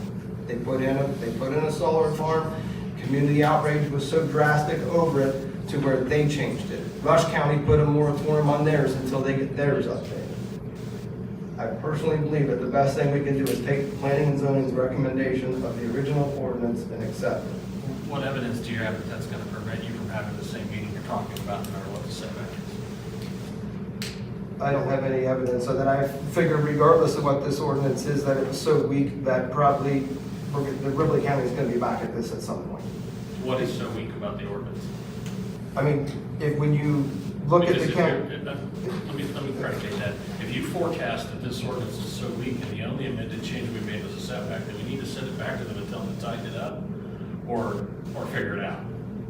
And we need to mark it up right now and do that. It's gonna need further setbacks, because all these counties are limiting, some counties are putting in rules saying no more than 10% of their farm ground can be used in a county for solar farms. Some of them are making them bigger than what they're giving them, where they can only be so big. The farming community is very concerned about this, and when they've put them in other counties, farming rates have gone up on local farmers. It's pushed smaller farmers out because the rates have gone up so much for the people that are renting the ground. I mean, from a political standpoint, when you look at what's going across the state of Indiana, this is such a hot button issue. The reason why Kendall jokes around I'm against solar. Well, the reason why it is, across the state of Indiana, any county that's played with this has gone through and changed it because of the public outrage. And I mean, it's across the state. I have articles, I got papers, pull an article out or an ordinance out, the ordinance is already being rewritten by other counties. So that's my concern on that, Kendall. Do I have any proof that it's happened? Did they follow the state ordinance, so? No, they've all gotten stronger. Every one of them got stronger. Yeah, but I'm saying is, if you sit with the state, you have a state statute that says this is what it should be. If you're gonna fight it, then you have something to stand behind you with, the state. I don't think we can set an ordinance that, even if we're not sitting here, but somebody else, they're gonna have the same problems because we didn't follow something that was set by the state. There's no meat to what, a handful of people designate as an ordinance, in my opinion. That's my opinion. And as far as that rental thing, farm ground rents, it goes through the roof anyways. That's not caused by. But as soon as your neighbor's getting $2,500 for solar, then the small-time farmers rent triples in price, and then the small-time farmers one getting out. That's an article I read up in, I can't tell you which county, but, because I've read so much of this stuff. That happens everywhere, Mark. I agree that as far as the state's objection or the state's ordinance, I got ordinances across the board here that are more stringent. And at the end of the day, to protect the people that do want solar, they're still putting solar in these counties, where they have stronger ordinance, twice as strong, 600-foot setbacks are putting solar ordinances. They're putting solar fields in. So this isn't detrimental to solar fields going in, is what this is protecting everybody so it works good for our county. How do you protect the people that have land that's gonna be cut back by, Be cut back by, if you set a setback in place and have ground. they should be putting that in their contract to be paid for it. And if it's not in their contract to be paid for their setbacks, they have a bad contract. So that's the answer to that, is make the solar Other company pay counties- for the setback? Other solar farms in the state of Indiana are doing that. They're paying for Other solar setbacks. farms in the state of Indiana are paying property owners that are opposed to it to buy their favor too. I was to say that's not gonna happen here. If that's between two property owners, I'm okay with that. I pushed all along. I don't put the setbacks in and put waivers so that way if you want to farm up next to it and that's your decision as a landowner, you can. I mean, I've not said that. But you also have to protect the person that has a $500,000 house across the road that could lose potential value. And that is a question I do have, that I've thought through the process. The folks that have a desire to stick with the original setback from the planning commission, what value is being lost? Or is there a figure or a formula or some way of factoring by, if you reduce that setbacks by X number of foot, what is that devaluing your property at what rate? Does anybody have any information about that?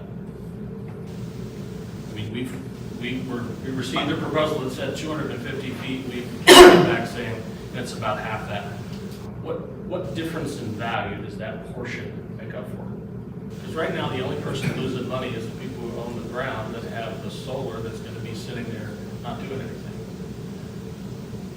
I guess that's an open-ended question. I don't know the answer to that, because all the research that I found states that within so many feet or so many miles, half miles of what the devaluation of it is a home property. There are studies on that and lawsuits out there for solar saying that, my house is across the road and it did devalue their house. Okay, so let's assume that we agree to the APC's proposal.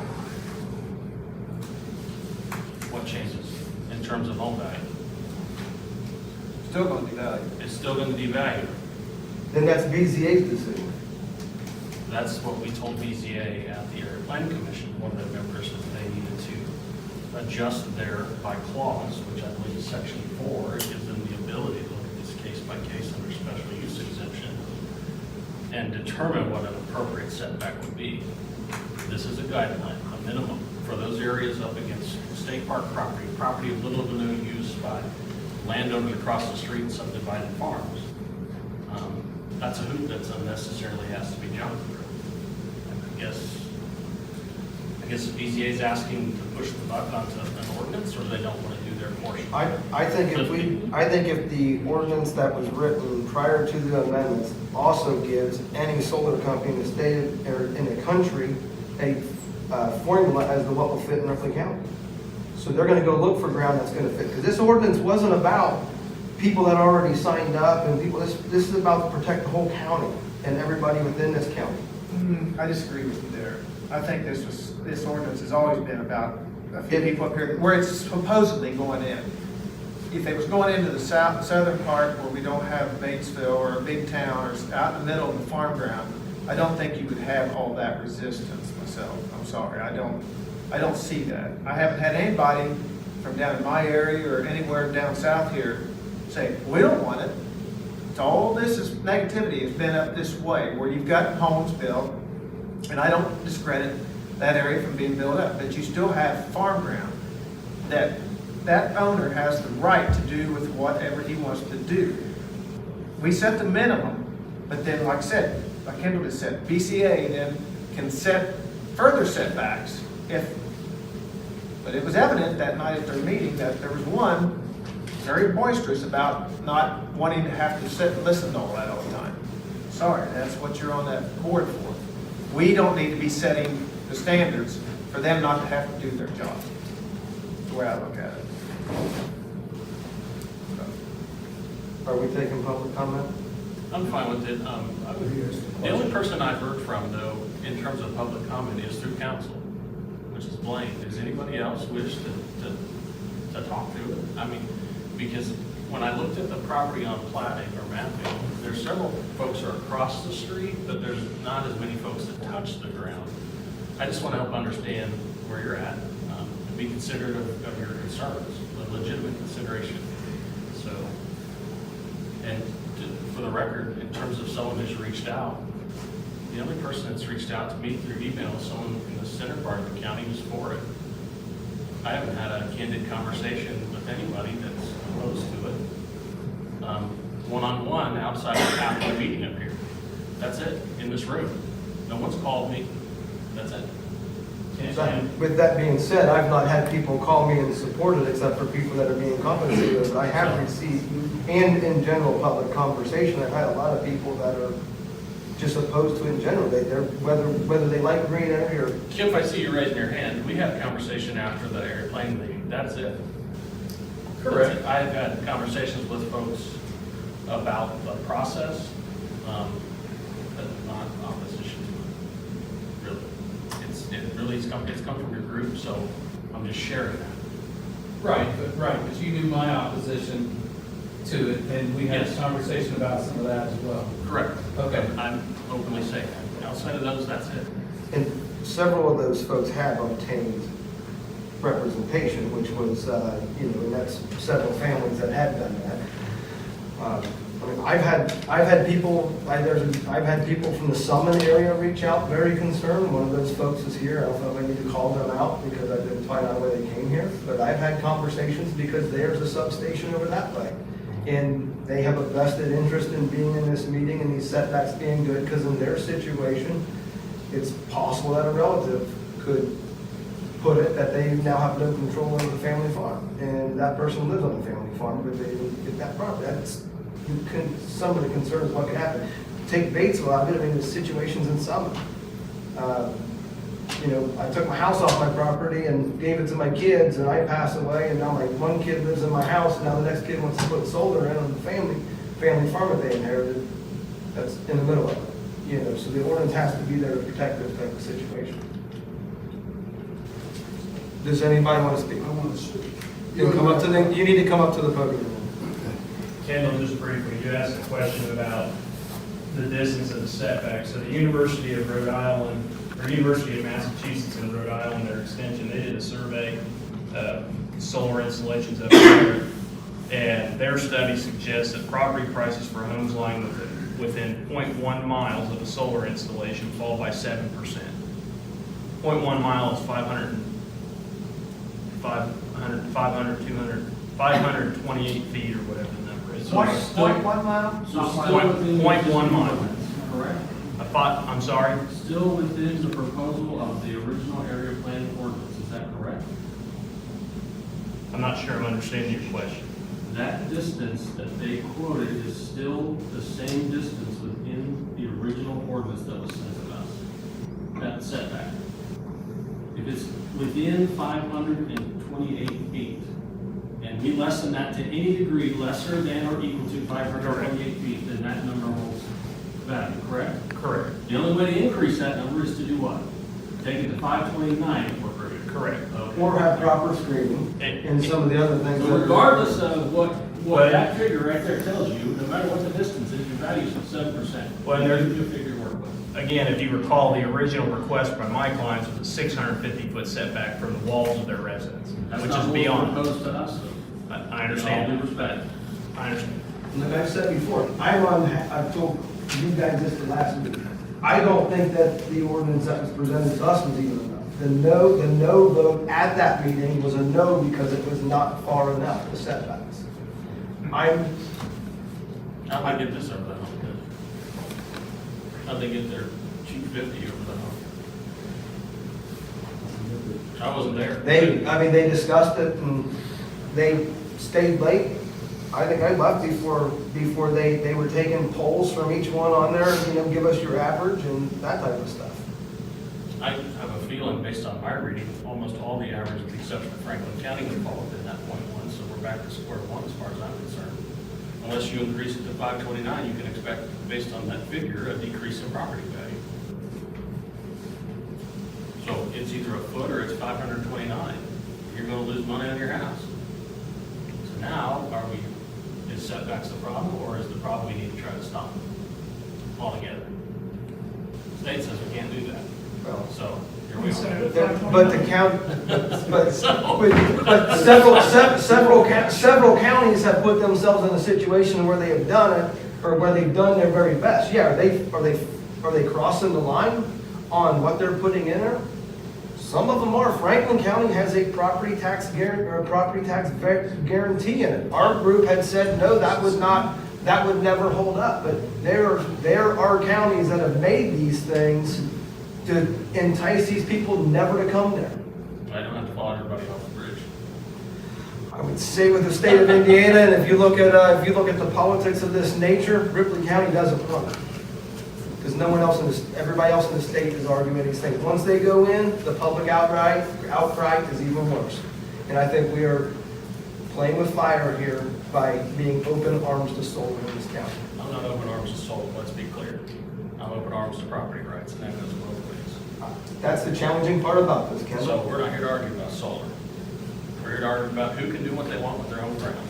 That's where it lies with me. So solar is not the answer to the energy needs of America. It is not the answer to the energy needs of today or tomorrow. Make that very clear. You can prove that at any time in any industry in which I consider myself an expert. That's what I do for a living. That's how I'm trained. However, it is a property rights issue at the core, and it will remain a property rights issue long beyond what we're discussing today. So it's either a 100,000 foot or 100,000 bushel grain bin or a solar panel, you pick. Or a big building. Or a pig building. Which we have an ordinance in place to protect. I believe that that location in Batesville wouldn't qualify for a mass home unit. I don't think it would qualify based off of some of those rules that are already in It's a place. property rights issue. If I'm not mistaken, you took a hard stance against the health board about showing up on people for property rights a couple of meetings ago. So I want to be consistent. Ron's gonna get hard stand here, we better hear what he has to say. Welcome, Ron. My name's Ron Decker, and I don't have a fight in the solar panels at all. My questions are to you guys, and I've been in council for over 2 years. When we had other council, when we had other commissioners, if a board came in, they listened to what the board recommended, because the board's researched this stuff. Another example, the courthouse, for the courthouse remodel. We as council, we're going to vote it down. But I talked to the other council people and I said, you know what? The commissioners did all the work on this. The commissioners did the studying about this. The commissioners learned about this. It's not for us to say, tell them what to do, because they're the ones that did the homework, just like your board. So my question, my statement is, you have a board that's worked on this and has studied this through other counties. Why are you not respecting what they're saying? Because I do remember when we went with the fiber and we turned you down for fiber the first time, you guys were like irate. And then it came back in and it was like, okay, this is the way it's going to be done. You guys were the board for the fiber. So as council, we listened to you guys as the board. So now you have a board that's making a recommendation. They've met with a lot of people. We just did an additional appropriation of $3,500 to pay the attorney for all of this. So it seems like what I'm hearing is we just keep going in circles and we're wasting more taxpayers' money than we should be. So my recommendation, just like you guys told us on council, we did the homework, we've done this, listen to your board. I don't even know what the boards recommend for sure. I have no idea. I've talked with Mark on this for Fight Zone, but that's my recommendation. Just like we did for you. You were the board, we listened to you. Thanks. So I guess, Ron, I have a question for you. When you kicked that back, I didn't get to vote on the fiber stuff. Excuse me. No, you didn't. Yeah, But he wasn't involved with that. When you kicked that back. He stayed out of that. When you kicked that back and it went through the process, which is exactly what we're doing, the people bring you the board's decision, they review it legislatively, and they kick it back for you to review, and then this dynamic. But then it was like that's the when we, process of debate. when we as council discussed and we knew that, okay, this was your decision, it wasn't our decision. So we listened to the board, and that's when we went on and Kendall didn't have anything to do with that, I will say that.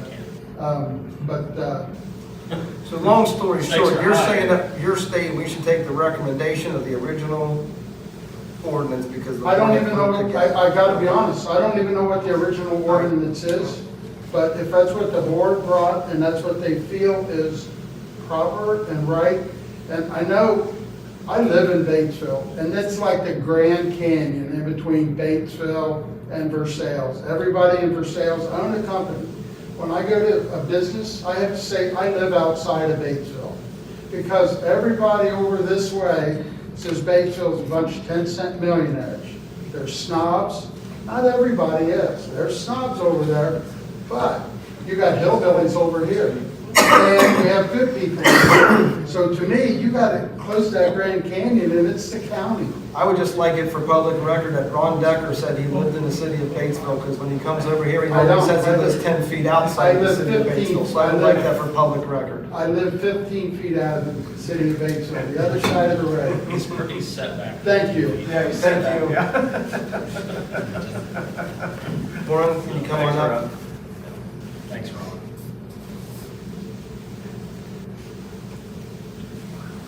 I'm Warren Bruns. I live in Franklin Township, and I want to endorse what the previous speaker said. I think that in principle, it's important that those who have studied a particular problem, who's actually responsible for finding out what the best way to get things done, should be the major influence on determining what the decision is. So I hope that you'll take in and that you'll strongly consider what the commission has presented to you. Thank you.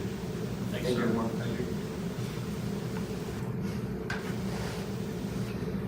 Any other public comment?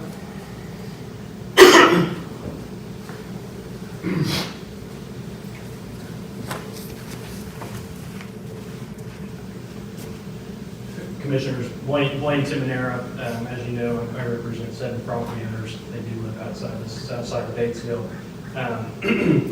You're probably well familiar with me at this point, good, bad, or indifferent. Probably anticipate that I'm going to try to beat you all over the head about this ordinance isn't strong enough. There's not enough sureties. It imposes a burden on the BZA that they've got to climb and navigate themselves, so on and so forth. And I can tell you, my clients still feel that way about this ordinance in a lot of ways.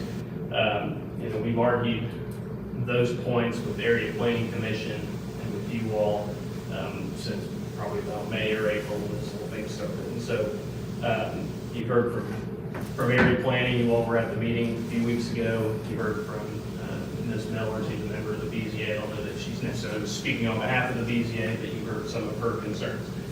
Ultimately, the time to air a lot of those concerns is somewhat past. And so today, I'm here on behalf of my clients to speak in favor of the proposed ordinance that the Area Planning Commission has recommended to you all for adoption here today. That includes a 200-foot setback from residential properties and a 100-foot setback from roadways or right-of-ways. And they are in support of that because that is what this county governing process has rendered at this point. My understanding is that the Area Planning Commission is made up of 12 seats, 6 of those seats appointed by our towns here in the county. 4 of those seats, 2 of those seats appointed by you all, 2 appointed by county council, and a number of them by individuals who are named by statute because of their specialty knowledge. I think Dave Osborne's here today, and our elected county surveyor, Jeff French.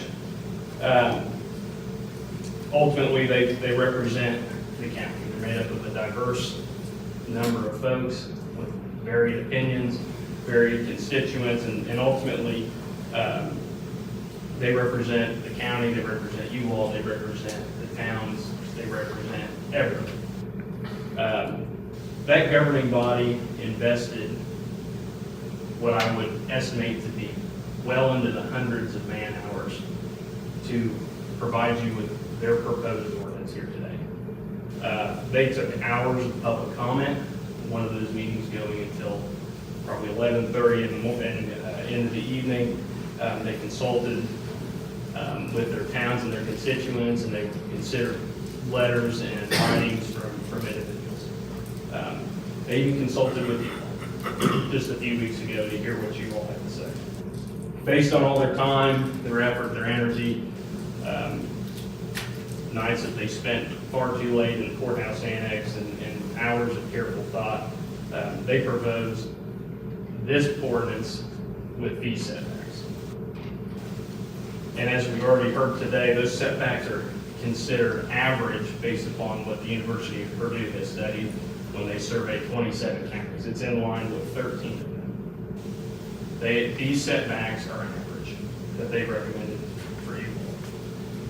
Now, I certainly understand that you 3 may not agree with what they proposed, and you all have the statutory power to deny that here today and to adopt the proposal that you had sent back to the Area Planning Commission with the 10-foot number, with the 50-foot number for residential property. That's certainly within your power. You can undermine all those hours and time and energy and resources from those 10 individuals that have filled those 12 seats and the hundreds of citizens that have invested time and their effort into this. That's within your power as commissioners. However, I would certainly request that you steer clear of doing that here today. At one of your recent meetings, I believe it was in October, I think it was Mr. Hankins, I think you said something along the lines of, we've started this process, we've committed to this process, and I think it was in the context of extending this moratorium. And I think your direct quote was, we're going to let the Area Planning Commission do their job. They've done that job, and they've been doing that job since May when you all delegated this to them to start this process. And so my clients would simply ask you to stick to that commitment, to honor their work, and to adopt what they proposed to you here today, because they've done their job. They've considered all of their requirements, and this is what they proposed to you. And I anticipate, probably what your comeback to that is as well, because I think you said it just the other week, Mr. Hankins. Well, that was just the temperature of the room on the day that those meetings happened. Well, where were those people when those meetings were happening? Where are they today? Because quite frankly, in my mind, those are the people that don't vote but complain who becomes the president. It's your obligation to participate in this government process. I think in that meeting you also said that you had conversations with other individuals that indicated to you that was the temperature of the room that day. But I believe you said that you only talked to one other person from the center of the county that was in support of it. And so once again, I don't know if there weren't other conversations and all the public comment has rendered what has been proposed today, what other considerations is this governing body taking into account? If you've talked to those other individuals, who were they? What did they have to say? I believe our county has the right to know those things.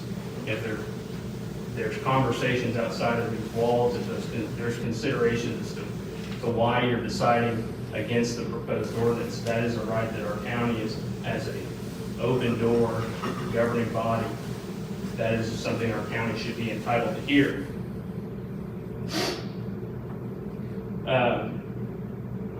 I don't want to keep picking on Mr. Hankins, but again, this is You know, I heard you say today that this is a property rights issue, but I think a couple weeks ago at the Area Planning Commission meeting, I think your statement was that the 200-foot setback provided by area planning was bad for business. Whose business? Is that a direct question, or you just make a statement? No, I'm just asking. I'm asking. That's Sure. what. The people who are gonna lease the ground. Okay. The lessor, the leasing. How is it bad for the business? If you have, are we litigating now? I'm just asking. Okay. I'm just asking. So, just to be clear, in my opinion, if you have ground that you have setback that you can't use, so it's vacant, dormant, unusable, then the lessee will lose money based on the agreement that they sign. I don't know what those negotiations look like. But if it's not producing energy, in those, we'll call them dead zones, you can see why they would only pay based on output or whatever. I, again, don't know what that agreement is. I certainly understand, and I would sympathize with what Commissioner Orford said, right? That those things can be negotiated in a contract and personal civil discussions, because I've had those conversations with folks. You know, I did a little oil and gas work in Oklahoma. I understand how those conversations work. If they want what is produced underground, they will pay for it, right? And so I don't necessarily believe it's the county spot to step in and CYA for the people that didn't take that advantage. You know, we live in a free market economy. That's on not on this board, that's on the individuals. And I do just want to highlight when the feeling from my clients when they hear that come from you, right? Just from the optics. You know, you're employed by Southeast Indiana REMC. That's correct. Right? The Southeast Indiana REMC currently has a program that they offer to their members called the My Solar Program. That's correct. Hoosier Energy, yeah. And it's a partnership with Hoosier Energy. That's correct. And Hoosier Energy is the wholesaler for power to Southeast Indiana REMC. That's correct. Right? And then I believe, correct me if I'm wrong, but Southeast Indiana REMC has some ownership, cooperative, joint venture arrangement with other co-ops in the state of Indiana that controls Southeast Indiana, or controls Hoosier Energy. Correct, it's cooperative as well. And so again, from when my clients sit here in this room and hear you say it's bad for business from an individual with your background, with your experience, that doesn't resonate so well. And so that's why I simply wanted to ask. And so, REMC, for the record, doesn't own plant in that area, the proposed ordinance. That's going to benefit anyway from this. I understand that was tossed out there to the public. That's incorrect. I understand. Right, I understand. And again, I know that we speak about where this development could go outside of Batesville, and I certainly acknowledge when I discuss with my clients, that, yeah, I represent you all, that this is a county line, or we kept that frame of mind from the beginning. But again, you know, I don't know Hoosier Energy, I think one of their installments is just outside of Greensburg. Right, and so, at some point in line, maybe they have some intention of installing an 11th energy facility here in River County. Right, and again, I'm just saying that's part of the concern for my folks. And I know that you've been adamant from the beginning that you don't have a conflict or any dog in this fight with respect to the solar ordinance. Not if the RMC does not. And so, as far as, from my client's perspective, so much of what they feel is wrong with the government overall is just kind of general distrust, right? What you see happen in DC where 4 holdouts in the House of Representatives hold everybody at their will to bend to their will because they're the ones that control power. They fear that this governing body will be the folks that are in control of power, that will impose their thoughts and their wills and their opinions in place of what the governing process has resulted in this proposed ordinance. It happens in Indianapolis where the donut counties dominate, where they dominate our House of Representatives and dictate down I-74 as to what our local folks here in Ripley County are supposed to do. We just heard about it here today with the Stop Link 101 efforts. If you all adopt your all's proposed ordinance with the reduced setbacks, I do believe that the folks here in Ripley County are going to have a concern that the same thing is happening within their county. That you all, as commissioners, are imposing your opinions and your beliefs and your wills in place as to what the hours of public comment have done. The 12 special individuals that have some by and large experience when it comes to zoning and planning have proposed to you all through the zoning process.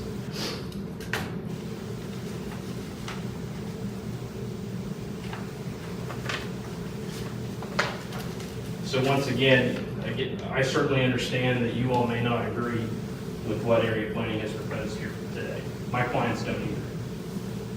Right, but they'd ask for so much more from me, from legal actions to injunctions to all these things to stop this. And in our discussion, so much of that they have chosen to take the high road and not to play the political games and not have the backroom conversations and handshake deals with folks because they trust the process. And they've been participating citizens in the public process as to what has resulted here today. Again, they certainly would love to see what Madison County's considering, a 400-foot setback with a 3-mile property guarantee, with some of these other restrictions from other counties. But they understand that that is not what the public process has provided us here today, and they've accepted that.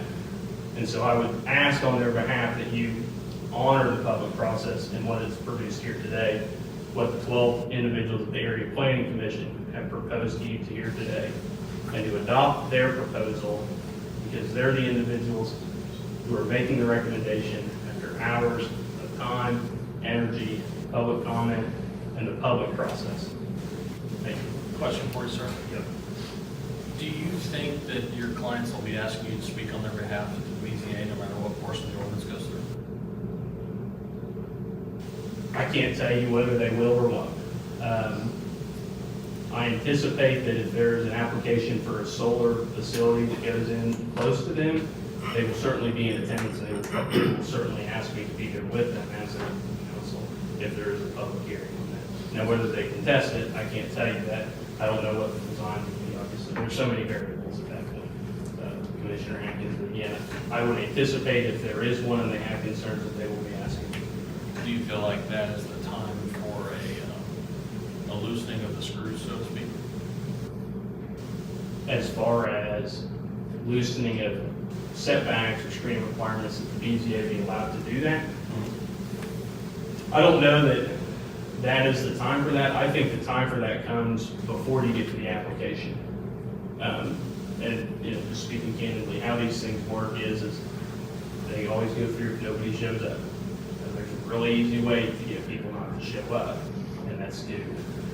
Similar to what these property value guarantees were, was if there's a property value guarantee and you can't contest that your property is going to be diminished because there's a value guarantee, then how can you show up inside and complain, as an example? And so, once again, there's to what was discussed earlier, which one of you all brought it up with regards to a waiver on some of these things. If there's a waiver built into it, that people certainly don't care if they're only 50 feet from the property line, if that's built within the statute, then I certainly think that you won't have some of those contested issues, because I think that gets resolved beforehand. That's just my opinion. So, We talked about that, I think, at one point during our discussion, that you requested us tighten this down a little bit. At that point, you could back those screws off. I was just curious when you thought that would happen. well, and I think that Attorney McGrath advised you all that was not a permissive option. And so I think that I did bring that up at one point, and obviously I certainly stand corrected by Mr. McGrath. Is it permissive for BZA to tighten? Yes, I mean, so under the current proposed ordinance, these represent minimum setback standards, which means that the Board of Zoning Appeals, and frankly, that's the case in all special exceptions. The Board of Zoning Appeals always has the authority to add additional conditions, including, under the special exception in the general zoning code, setbacks are one of the specific things that they are allowed to increase but not decrease. And so, look, if I could I log one back. just suppose at that point, we have to go back through the process and like reopen the ordinance that if we need to loosen this, if time tells us for whatever reason you need to loosen this. That's true both ways, Campbell. Correct. It could go stronger, or it could go. But like I said, And so Indiana's going in this other direction. one question I would ask Commissioner Hankins is that, you know, we've had this discussion of the 529 feet, right? How is the BZA supposed to determine, because again, the burden is on the solar company to show that at some point, there no longer is a loss of property value. How is the BZA supposed to make that decision as an organization when they've got a principle?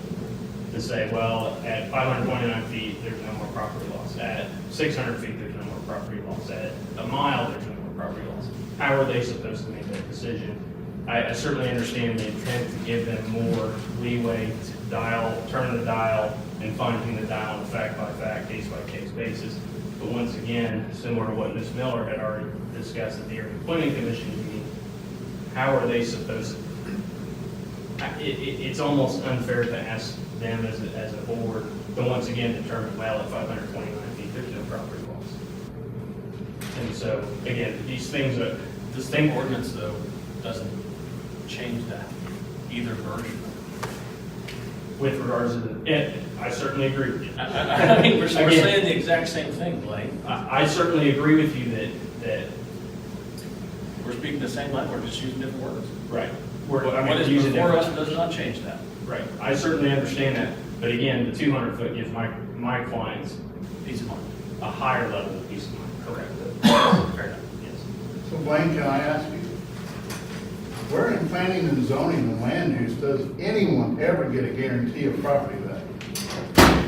In Franklin County. Oh, that's a great example. You asked for what I gave it to They you. get themselves in so much trouble over the years. I've been doing this 27 years.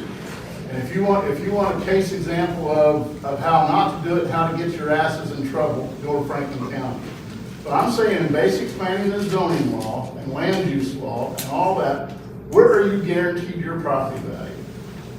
Again, I think that, Mr. Osborne, I would say that comes through a lot of the legislation, through the application process with the BZA. But again, I think that this is a day and age with these solar facilities that you have different tools of use for folks to guarantee those things. Again, just because something's ever been done before doesn't mean it can't be done. I'll be honest with you, this solar facility, when it comes to property values, isn't any different than an industrial park south of Sunland, isn't any different than 100 and some hog operations and things that I've heard in 27 years of being on this. Everybody's come to say their property values are going to be destroyed. What I'll guarantee you is if all the property values would have been destroyed by the hog operations put in the 90s, I'd have been buying property for $200 an acre. Well, right now it's about 10 grand an acre. And so everybody's always come to the planning commission to say, well, it's going to hurt my property values. We have some language in rezones to look at the security and those types of things. But no one's ever guaranteed. And I've told them on that planning commission for 27 years, if you want your view and you want it how you want it, then you gotta own it. Because if you don't, you're always subject to what that landowner by his property rights wants to do. And I hear the 7% at 590. What about the guy who signs that contract and worked his whole life to buy that farm and finds out in 6 years of this contract, he's gonna make the same payback on that farm that it cost him to buy the farm, and he keeps the ground? What about his financial interest? What I would say, Mr. Osborne, is maybe instead of 6 years, he gets the full amount back. He simply has to wait 10 years to get it back. Again, my folks are not asking for solar facilities not to be banned writ large. That's not what they've asked for. What they have asked is that there's sufficient protections to protect and mitigate their. I think from the beginning, there was an attempt to stop it until we talked about the statute in the state that said you can't. So we can represent that a little better, with all due respect. That has not been the case for my clients. again. I've said that. I'll Okay. take full responsibility, because There's been I, public comment to the matter. Yeah. So, and maybe not your clients, so I'm not gonna call you out on it, but we need to call it down the middle today. I understand, I understand. Well, I wasn't able to say that thing sitting on the plan commission. I'm at a commissioners meeting, and I'm not absolutely a plan commissioner today. I can be a citizen too. We've already done our thing there. I think sometimes we lose the sight that the people on the other side of this are landowners too. And the people on the other side of this have an opportunity to see their investment and their life's work pay them dividends that they never dreamed of. And that 7% loss of property values is only gonna hurt that property owner if he decides he's leaving and he sells that. so you're saying that it's okay for one property owner to make money and the other one to lose money, because that's how I'm taking that. So how are you losing money if you're not leaving your house? Your did it kids cost you inherit it, anything? most Actually- property goes up in value, and that's the reason why these things shouldn't be put in your residential locations. They need to be as further away from the public as possible, so they affect as few as people as possible. Unless your town says you want it right next to your town, like the Batesville Comprehensive Plan. Did they not say they wanted no restrictions and they wanted solar and they welcomed solar into their community in their comprehensive plan for the town of Batesville? Does their comprehensive plan say that, Mark? It does. Yes, it does. I think. Good for them. I'm the representative of most all of I Ripley know, County and I know. Batesville, and I look, like I said, my argument all along in fighting this and that, I think that Ripley County, if you look at our topography, is just not made for solar farms. If you go up to Pulaski County, you go up north, there's vast area and people own thousands of acres, have at it, you're affecting 2 people. If this happens in Ripley County, there's nowhere in Ripley County this is not gonna affect 5 or 6 people, because this county is not made for this. I'm sorry for And this, that- I don't believe it is. I think we're losing focus here. But anyhow, do we have any other public comment? Because we need to talk about this and people need to eat and stuff like that, and Kendall's telling me to shut up. No. Again, the last point, I would also, as Mr. Osborne did, I think you were a part of the unanimous vote to send this up originally, and it wasn't until the last vote, the most recent vote, that you defected from that decision. That's right, because the BZA in both versions has exactly the ability to do what the BZA will do. All we did in their version was lessen the minimums. And I've said all along that 200 feet all the way around is making these solar farms, if they come, bigger, not more efficient, and not using less land. Wouldn't that give more property owners the ability to cash in on that generational wealth you're talking about? Absolutely. If you have a 200-foot setback, maybe more of the county benefits. Is that your proposal? My proposal is to adopt what area planning has recommended, because I believe it goes both ways. Do your clients agree that more people should have the opportunity to participate in solar then? If that's the downfall or the back end of a 200-foot setback, then that's what they agreed to live with, based on our conversations. Fair enough. Appreciate the candor, very much so. And I don't mean that joke. No, I appreciate it. And I appreciate you. Thanks for. No, that's okay, I figured we would, he's an attorney. I'm Tony Eckstein. Yes, Tony. Landowner, and like what business, ag, or industrial use is required to give up 200 feet of setback in the zoning code? What other ones do?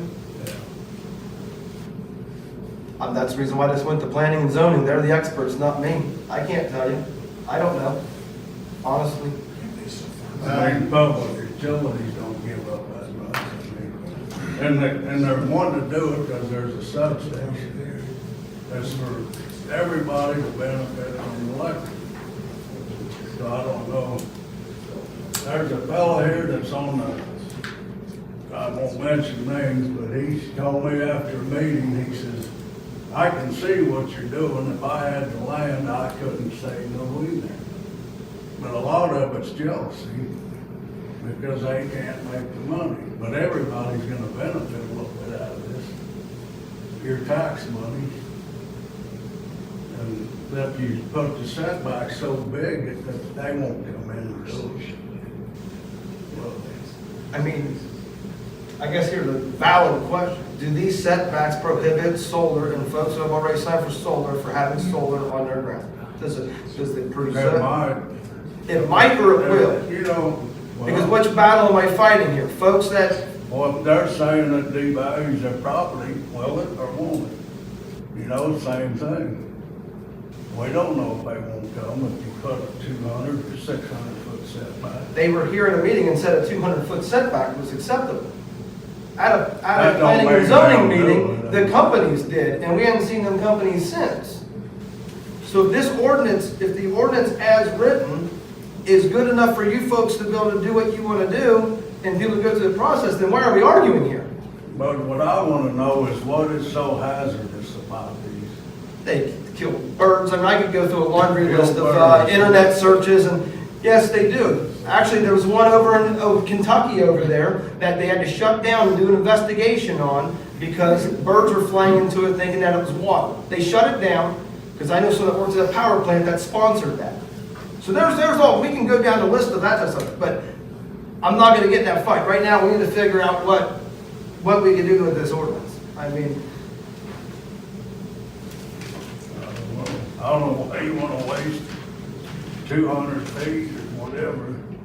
I don't know why that makes a big difference where you set it. it does for the majority of people in the state of Indiana that I represent, well, Ripley County, that I talk to. Maybe I talk to, I'm not in an energy world, we're from two different spectrums. You know, I was at some fishing game on Friday night, every people coming over and telling me I'm doing the right thing for this community. Why can't that 250 feet or 200 feet be still farm? Why can't it? Question for you. Why do you want to farm the whole strip around everything? You'll farm a ditch, you'll farm that. Right near my house. It's always farmed, in fact, it's farmed twice this year with and then soybeans. So I mean, to say that this Why ground don't can't we be just farm farmed, it with solar?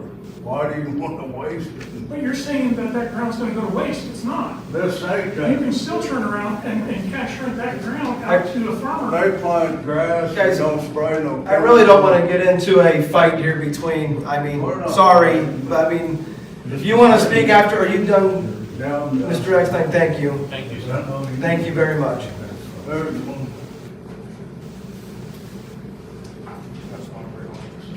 My name's Denny Feller, and I feel like I pay my taxes every year. I should be able to do with my property what I want to do, and I don't tell my neighbor what to do with his property, and I don't think he should tell me what to do with mine.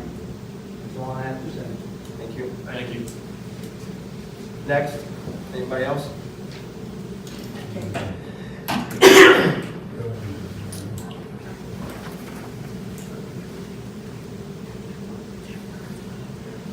Gentlemen, I appreciate the opportunity to give you a few thoughts. My name is Jerome Kearns. I'm here as the trustee of the Catherine Kearns Trust, which owns the property which I'll describe to you. We have about 120 acres, which is right in the center of what's going on here.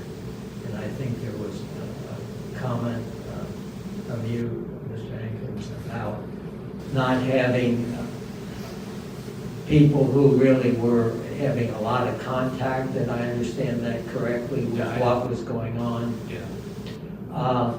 We're right in the center of this thing. Our 120 acres runs along Delaware, which would make it directly across the road for a very substantial distance. It goes down on the other side, down Legion Road, and then cuts back on the county road. We are about 3/4, our entire periphery is facing, and will be facing, a solar installation under what's going on here. And so I guess the as an example of the type of problem that this will cause. We have developed some forestry things in accordance with, that's our effort to try and do something about this climate thing. And we bought and have retained about 10 acres of all sorts of hardwood trees, some of which we will have to harvest.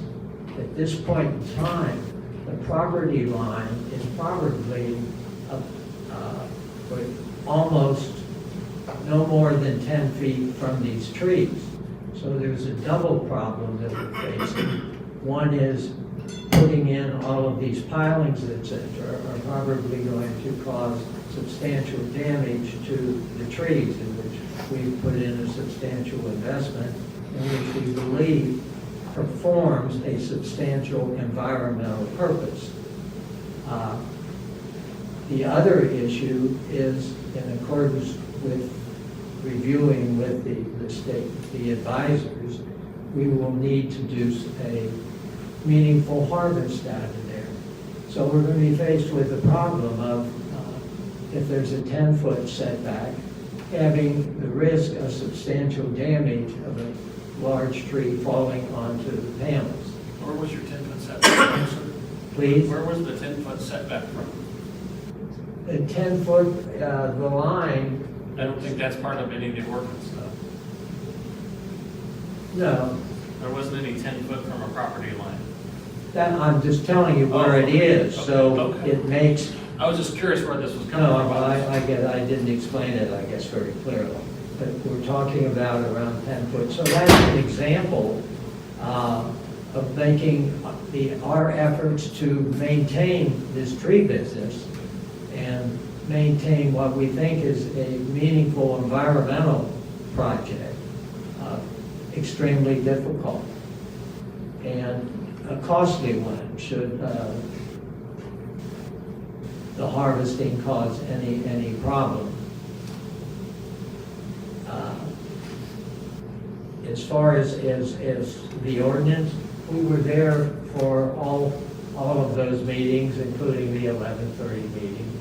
And unfortunately, I was not able to be at the meeting that you followed up. But so I wanted to relay our position in this thing in terms of what problems this can cause up. And obviously, I also have a belief about the character of the community as was expressed with regard to the new highway. I thought it expressed it very well as far as the valuable asset which this community has. At my first appearance, I made it clear that I was not appearing in order to block this, because I know, have known for quite some time, some of the people who are very involved and it's important to them, so I'm not ignoring it. That's what I have. Thank you. Thank you. Thank you very much.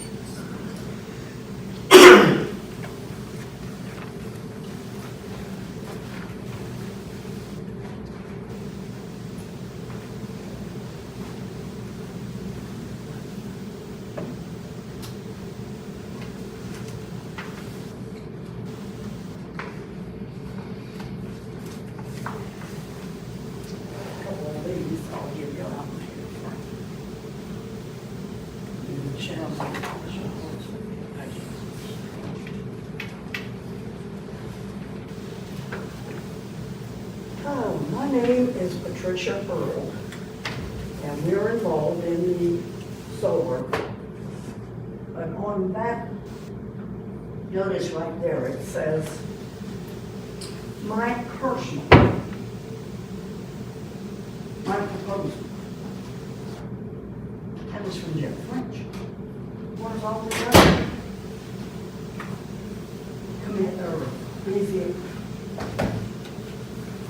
planning commission? Where's the other planning commissions? My proposal. He spoon-fed everybody from letters Bob Baker, Carol Kurtz, wrote letters to them, along with all the other people, had meetings, all behind everybody's back. Nobody, we was never called to a meeting. And then Jennifer said, we never ever said anything.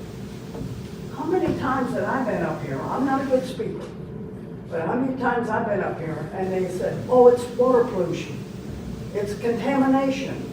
I showed them from the farm world, sheep grazing under. They're not dead. They didn't call boss back. So that was a force. And he's got something against it. I know you have too. And I would say, you ought to not be a commissioner. You ought to be a negotiator for us people that want to sign up with solar. We never saw any kind of money like that. You could make a lot more money out there than being a commissioner. So you could be a negotiator and you'd make good money. So I got some suggestions. We're talking about screening. We ought to have shrubs. Kip Maines has got his started. He's got some nice shrubs and it looks nice. All he needs is a couple more. Why don't these other people put shrubs? There's the screening. Put them on their place. Not on ours. We want panels on ours. We paid our taxes all these years, built the farm up. Now we're too old and decrepit that we need some income off of that farm now because farmers don't make money. And then that's some other things, you know. Well, I couldn't believe how Jennifer picked on you guys, that they gotta do this or that, and they done so much work. What work did they do? Because in the first meeting, I think it was,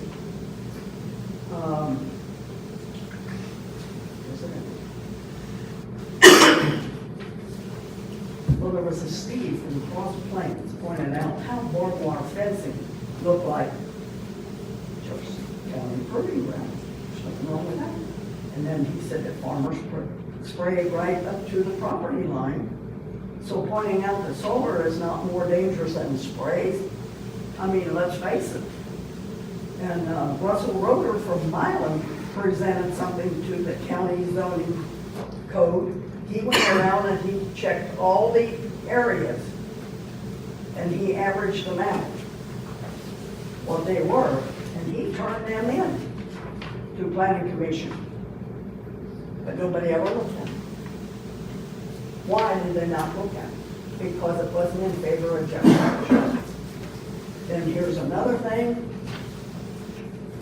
Jeff French called our granary, Zach Furman. He never called us, wanted to know anything. He called Zach Furman. Said, would you be willing to farm 1,000 acres setback, 800 acres, 600 acres, 400? Just kept going down. Zach says, no, I don't want to farm bits and pieces. Put all the solar panels on these farms that you can get there, leave the other farms lay. So, did Jeff bring that back to the planning commission? No way. Why? Because it didn't suit the opponents and him. Now that is not fair. And we got a right to own and do with our property, but I got another plan. These farms were up for sale. They want to buy it, put their money where their mouth is. These farms are all for sale. Anytime they want to come talk to us, we'll meet with them. Put their money where their mouth is. And then also, looking over the letters that Jeff French got, there's Bob Bagley, Carol Kurtz, Jerry Kearns. They all had a finger in the pie. And another thing, he talks about his woodland. I never seen a good timber cutter drop a tree the wrong way. They know what they're doing. So you don't have to worry about that. And then the county census, 2020. population, 28,995. There were approximately 10 property owners. I don't think there was that many, but they just made an even number that's okay, 10. So that's 10, not more than 10 or 15 people speaking in opposition, but that's only 0.1%. 0.1%. And they're trying to control the farmers, and like solar shouldn't be there. Solar's gotta be by a substation, and that's the biggest one in Ripley County, I suppose. So solar's gotta be there if you want it. But that's gonna bring the county in a lot of revenue. Just remember that. They're gonna get a lot of money, and our taxes are gonna go up, but theirs are gonna go down. Our taxes are gonna go up because we're putting solar on it. So it's gonna make it more money for the courthouse. And everybody likes money. Everybody likes a raise. So the setbacks for the state, I think, would work. But if they want these ungodly setbacks, I know what we can do. All these houses, and you was for more homes. We can put modular homes there, or trailer homes, space them out in front of everybody's house. They get to look at them. If you want that setback, they're going to get trailer homes. The water's right across the road. We got plenty of septic, no problem. And there's space far enough apart, got enough land there. So that's about all I need to say. I mean, if you want, you know, you're gonna.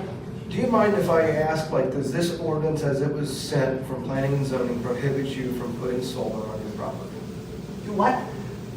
Does the ordinance that was passed by planning and zoning, as it is, before the commissioners made a recommendation of change, would that make it null and void where you cannot put solar on your property?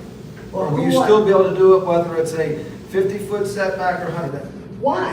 Why? You heard what the guy said that rented the farm. He wants the farm, a whole farm, not just a strip of yard. How would you turn a big combine around? Well, if he wants the farm, no. Okay, that's fine. I understand. So, I mean, we're losing money that way. Right? Let's do the right thing for Ripley County and for us farmers that paid taxes all these years. That's all I ask. That it's time to make the right decision, because you're going to be sorry afterward. Because just like this, if they get by with this, it's just like Israel, the Gaza, all them are fighting. Ukraine and Russia, we're going to take over. It'll be the next thing they'll take over. And here's another thing I put down. I have the freedom to spray. They're gonna work on that next. And what's the farmer gonna raise if you don't spray? And here is a couple of pictures. And I think that's a pretty doggone neat picture. And the fence is right up to the road. It looks pretty doggone neat. It's not junky and dead trees and all that. So I think it's time that we do the right thing. Would you like to see Bruno? But it's right up to the road, like I say. I mean, so that's Henry County. And they bring up Madison County or something. I don't know nothing about Madison County, but I know plenty about Franklin County. And if they don't like what we're doing, they got the opportunity to sell and go to Franklin County. We don't care if they leave. They can go to Franklin County and enjoy all the goodies what they got over there. Land the taxes. Well, I thank you very much. Thank you. Thank you. And you take heed to what I'm saying.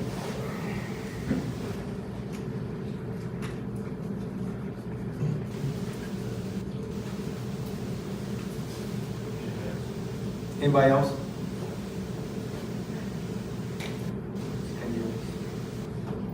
So, can I say something? Yeah. I just want to push back on, I don't make any policy decisions. This is just purely just a legal point.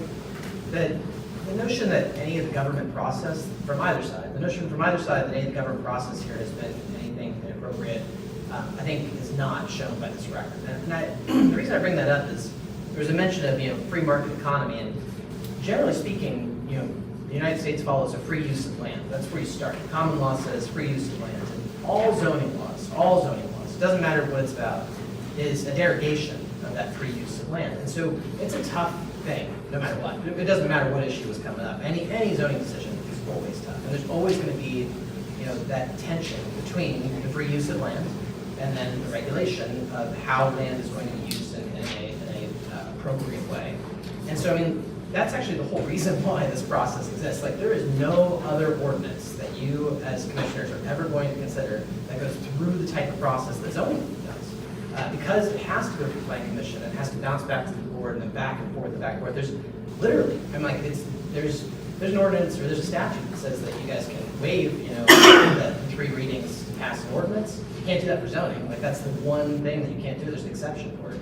The zoning statute is enormous, as far as what is allowed to be done, and it's all because of exactly that tension. So I just wanted to say that, because I've been, involved throughout the process from the get-go, that while it is a lot of time and energy, and while there is tensions on both sides, that the notion that the process here has been inappropriate from either side or from any viewpoint, the record doesn't support that. This has been a very, very thorough process. Well, that was my comment I wanted to make to Mr. Blaine here, the attorney that's represented. We can't sit in all them meetings. Now, yes, we probably could pick one of us to go, but I felt that was they hear the comments. My understanding was that they would hear the comments, and then it comes to us, and that's what it's done. And it's like you said, it's a back and forth situation. There's no way around that, really. No, there isn't. And again, I know he thinks we ought to cut down time somehow with that, but I don't. And I think that, in the discussion with him, you guys know my stance on it. We can sit here all night. I made the case the last time I pleaded. This ordinance that was originally drafted by planning and zoning, I wasn't happy with. I thought it should have been stronger. I said, I think it's the best thing we can deal with. I think it's the best ordinance that we can get that doesn't go too far in one extreme. That's I wish it was stronger, but. I guess my question to you, Pat, would be, with that ordinance in place, there's still always we could be sued. We could have to go to court because it's not one way or the other, correct? Sure. No matter, but because we set that ordinance without any really teeth or state statute backing that, am I correct to say that? If we went with what the state said, at least we would have some teeth in going into a court hearing to say. Oh, I see. Well, so the state statute lays out a model, and really the purpose of that model, like what it says, that statute says to be solar-ready county, which has to do with state funding and those types of situations. So I don't necessarily know that would necessarily protect you from lawsuits. Someone could adopt. But you would have teeth to have something back. It'd be another argument. Yeah, sure, it'd be another argument. If we just throw something out there, then that's on us. This ordinance that we came up with. That's just it's just a thought of hearing from people, yay, nay, and for and against, and the whole bit. But that's where I struggled with. That's why I said the state, if we just make it what the state has already in place, a model, then, I don't know, I just feel that kind of protects us a little bit, I guess, in my words. It's certainly an argument that you would have, but as far as testing an ordinance, that's going to be on a case-by-case basis. Right. Most ordinances are tested whether or not the procedure was appropriate, which that's my main point, is that procedurally, this has been a very clean procedure. Okay. And as far as the meat goes, it's tough to challenge ordinances other than on a constitutional basis. Let me ask this question regarding kind of dovetail off of Chris. Let's say there was a wealthy landowner next door that felt like the county didn't make a substantial ordinance that was strong enough. Could they make a case of suing the county by not having a good enough ordinance? The answer is that anybody can sue anyone at any time for anything. Whether or not that lawsuit is going to stand up is going to depend on the strength of the legal arguments. And so, again, typically ordinances are challenged initially on whether or not they were procedurally done correctly, whether or not you passed the ordinance in the right procedure. And then you're typically challenged whether or not they're constitutional. You probably don't, although there may be constitutional arguments that I haven't seen them raised yet. And then whether or not they're in violation of statutory law is next, and then whether or not they're in violation of other ordinances or exceed the authority that is given to the local government. I mean, in this particular instance, I mean, it's clear that zoning is given to these local government structures, and, you know, as of right now, there's no statute that prohibits, you know, passing these type of ordinances. So, I mean, to answer your question more plainly, I mean, I don't see a strong argument either way, from either side, you know, suing the county over the passing of the ordinance. It's going to be more a question of, you know, whether they can dig into these procedural questions or whether, you know, they can dig into some other statutory requirement as opposed to the nuts and bolts of what's before.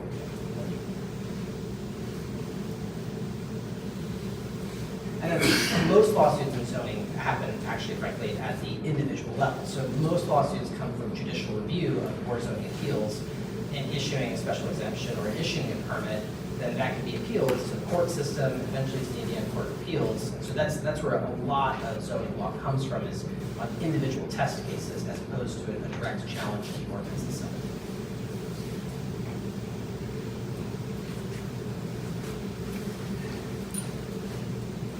Can I just ask a quick, Pat, can you clarify, I think in the model, the state model, you had said that the state guidance was to render them as a solar-ready county. Is that right? Yeah, I might have the exact language on it. It's solar energy ready community, yeah. And that opens the county up for grants and Primarily, everything. So it's an incentive-based model. It is an incentive-based model, it's not mandatory. It's not a mandatory. But you have to follow it almost verbatim, and the other particulars of this ordinance would mostly block that. In order to get the solar energy ready community, I think Mr. Tenor is. I think we need a comprehensive plan before, a comprehensive plan to tell us whether we need to be a solar-ready community.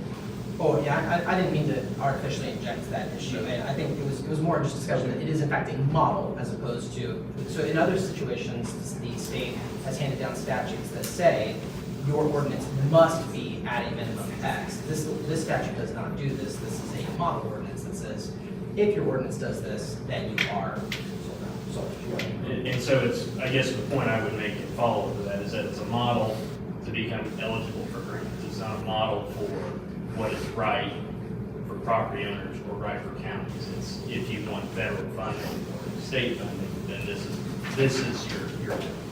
And to your point, because I think there's a lot of areas of this ordinance that don't necessarily fit that. And I just wanted to clarify. Thank you. Problem with that argument is if there's anything in the model that's in favor of the opposing side, they're gonna have a cherry pick from it too. And that's the issue, they're gonna follow the model verbatim, so. I don't think it's a cherry pick in the essence of, the reach for me wasn't to reach and pull it out as a setback, just because it fit the argument.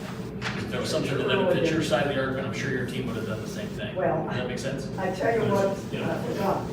I think we talked about it in the first planning commission, and Dave and a couple of them agreed, because the way Jeff Friends sold them lots off, one's out here, the business is here, house there, business here, a couple empty lots, and then every house is different. How are we gonna fence that? I mean, is it gonna zigzag all the way up and down through there? Between you and BZA. What? That'd be between you and BZA.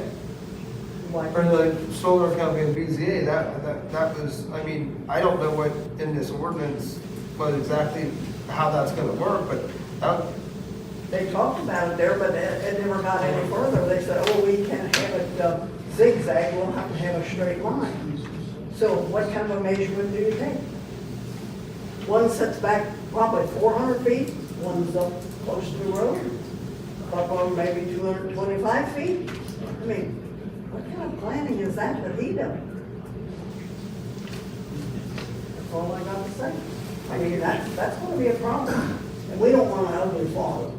We got a nice looking farm, and we want it nice and straight and clean. Thank you. Part of the process. I want to make sure you guys are like, you know, I don't want you guys over there like, No. because I'm all about. A little bit not sure. I didn't know that Hoosier Energy, which has solar, I gotta be honest, I feel like you need to abstain from this. I feel like it's a conflict of interest. That's just my opinion. I don't know if it's right or wrong, but to me, Is this the time to throw stones, Ron? I don't think we want to do that, right? I don't want to throw stones. I'm just saying. That's not a game I'm willing to play with you, the public's eye. So, That's just my thought. I believe that has been addressed.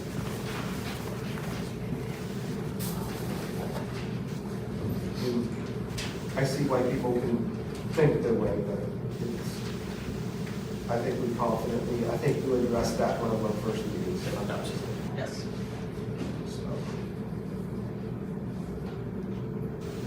Anybody else?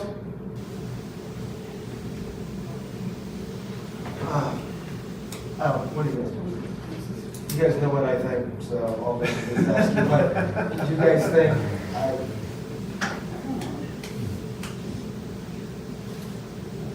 How many days do we have on this? I guess that's another question too. I know that was an issue with, before there, we had to meet, Tad thought we had 90 days and it ended up being only 45. So how many days do we have now before it has to go back or something be decided, I guess? Yeah, so, again, if the commission disapproves, which is what happened here, the amendment, then the legislative body, the legislation amendment stands only if confirmed by another vote of the legislative body, that's you, within 45 days after the commission certifies the system. 45 days from. So you have 45 days from area plans meeting again. Gotcha. Which was 2 weeks ago?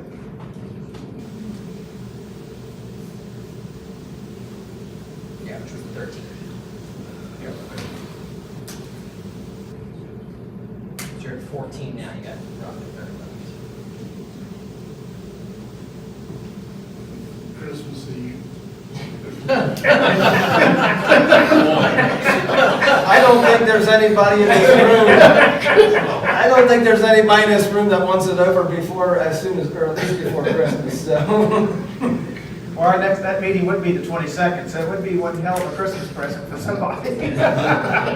One way or the other.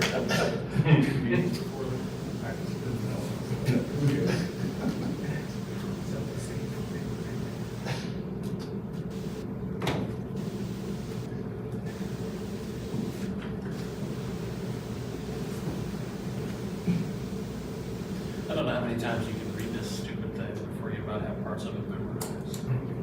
I mean, you just read it, absorb it, try to take a different path on it. There's parts of it I don't still like. That's not what we're here about, though. We can send it back on those pieces, but by and large, the majority of what was sent to us, I'm agreeable to. And I'm not agreeable to this setback. I remain firm on that. So, and if we need to hunt to give it some time, I'm fine with that. And if you guys want to come talk to me individually after the meeting, I'll stay here as long as you want to talk, if that helps you. That way, it's my time and your time at stake and not everybody else's hostage by no meeting. We haven't even volunteered that yet, but I'd be willing. So that's for both sides of the issue. But I have not seen, in my opinion, compelling evidence to suggest that any change to the state setback or the proposed setback in any way. I think Blaine's point absolutely validates the very thing you're arguing against, is anything inside of this arbitrary number of property value of 528 feet absolutely goes beyond what you're asking. If that doesn't appear to be at face value the argument to stand on, because if that's the case, we have it wrong, no matter which proposal's before us. Outside of that, then you're still going to be before the BZA each time one of these conflicts are required. This battle does not end today. It doesn't end when we codify this. And it just doesn't. I think they're going to have you on retainer for a while. They'll have to, because no matter which body of legislation we put forward, you still have to fight for them to get what they really want, further setbacks. Did I speak incorrectly, Pat? No. Okay. I just need to make sure I understand that properly. No matter which direction we take this, there's still a battle. Well, I guess I would just say potential battle. Yep. Yes. Okay. Yeah, I agree with that. I mean, no matter what we set at the setbacks, there's always gonna be that potential, somebody's gonna be disagreeable with it.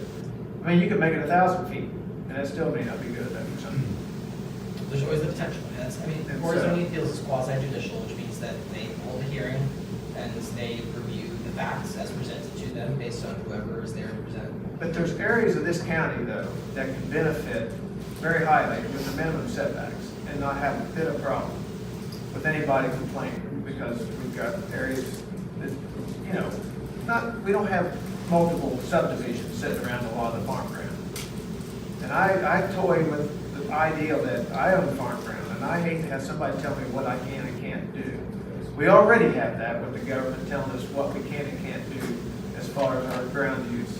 There's stipulations with, you know, things of what we can use, what we can't use, in that sort of sense. To have a group of individuals to say that I want to bring my farm out to a solar industry, the ones that's here, that's forward, you know, I see their point.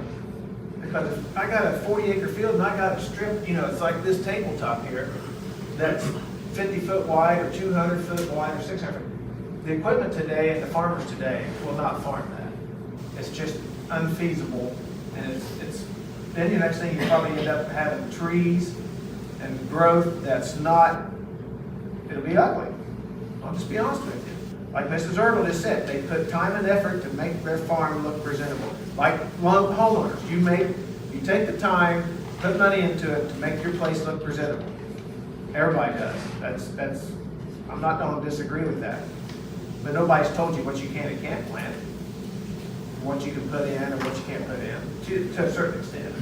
I mean, there's zoning rules for what some of that, the subdivision and things, and then you get into other issues. But yeah, I'm like Kendall. I'd rather set a minimum and let the zoning board then fight and listen to the people that have tougher restrictions, and then they can make it.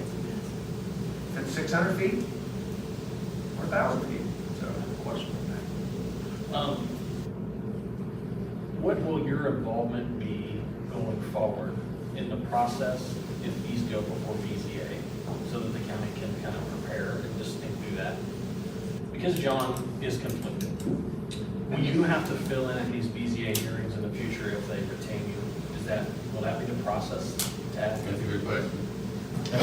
It hasn't really been asked, but no matter what, as long as that farm is involved, we will have to have outside representation. So this continues.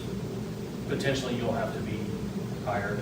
Well, I mean, I'd certainly be willing to, and I can tell you that, you know, the majority, well, all of the zoning hearings that have happened in the counties that I represent, they typically want counsel there because it's a hearing, but there's nothing in the statute that requires that you have counsel there. Just so the record is clear and the county is aware, I think outside counsel is going to be required in some of these matters going forward. Right. So I think that's fair to get on notice. We're going to have to pony up some more dollars, but that's just part of it. That's what the citizens want, so that's what we got. Tad, Dave, do you guys have anything you want to add to what's been discussed here? I mean, this falls in your laps too. Both sides have valid points. I mean, I just see if we move in this direction with the setbacks, Ripley County is getting some of the worst setbacks in southeastern Indiana. You know, I think in my conversations with you all along, I've never taken a side other than the side of process. We've got to do the process the right way.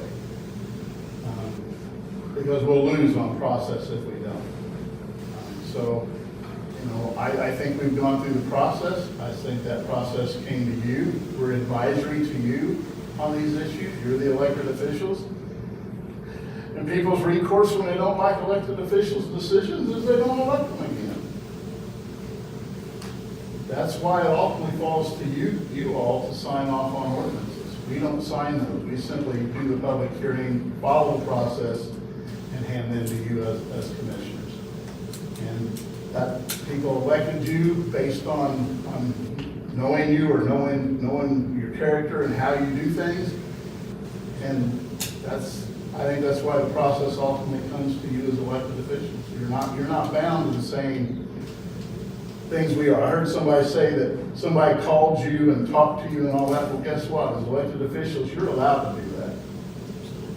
We're very much frowned upon to do that. I think it says, if I may quote, "No member of the Area Planning Commission will be at liberty to discuss with the general public any pending petition."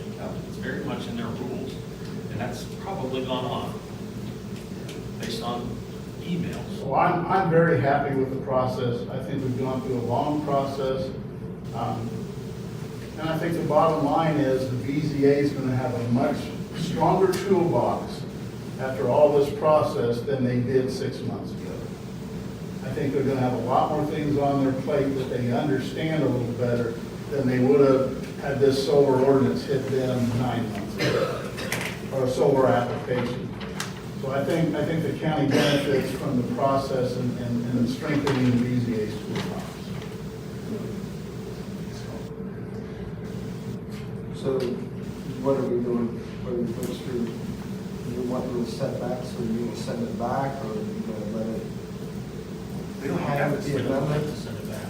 If we stay, if you want to think about it, you're not going to change your mind at this point. I don't think that's, so now it's up to, if these people feel like that they want to come and visit with me and talk to me about it and break it down piece by piece, if you need that time, I'm willing to listen. I will not comment to whether I'll change my mind or not, either way, but you know where I stand at this moment. I'm asking. They have time to wait until the next meeting. We can give this to the next meeting, but I would only do that on one account. We're gonna vote on it. We're not gonna have open comment. It's time to vote. Is everybody fair with that? Chris? I'm fine with that, yeah. I don't give you guys a chance to come visit with me. I don't know what Chris is open. Trying to get lunch or dinner? One thing to keep in mind, one thing to keep in mind, only one of us can, if you have a group meeting, only one of us can be there, be it Kendall or I. Because if two of us are there, then it's considered a meeting and it's illegal. Which I'm opening myself up to a lot of free time. We'll try to work with you. I don't want you to feel like we don't hear you. So do we need to officially table this, or just let it die until next, or let it die until next month? Take it under advisement. Take it under advisement? I'm sorry, one more time. Should we just take it under advisement? It'd be a motion to table. Motion table? Motion table. Sorry. All those guys? Aye. Next meeting is what, 11? 11. Then we have a motion to adjourn? That's all it's like. It is, I do believe, but I told him that I would call him and let him know what time I put that on the agenda, so it's a set time. I'm sure people will want to be here. It will be a morning meeting. Motion to adjourn. All those say aye? This is good fun. It's the process. That's part of it. You don't want to do the process all the time. Hey, I enjoy my little food that they give you.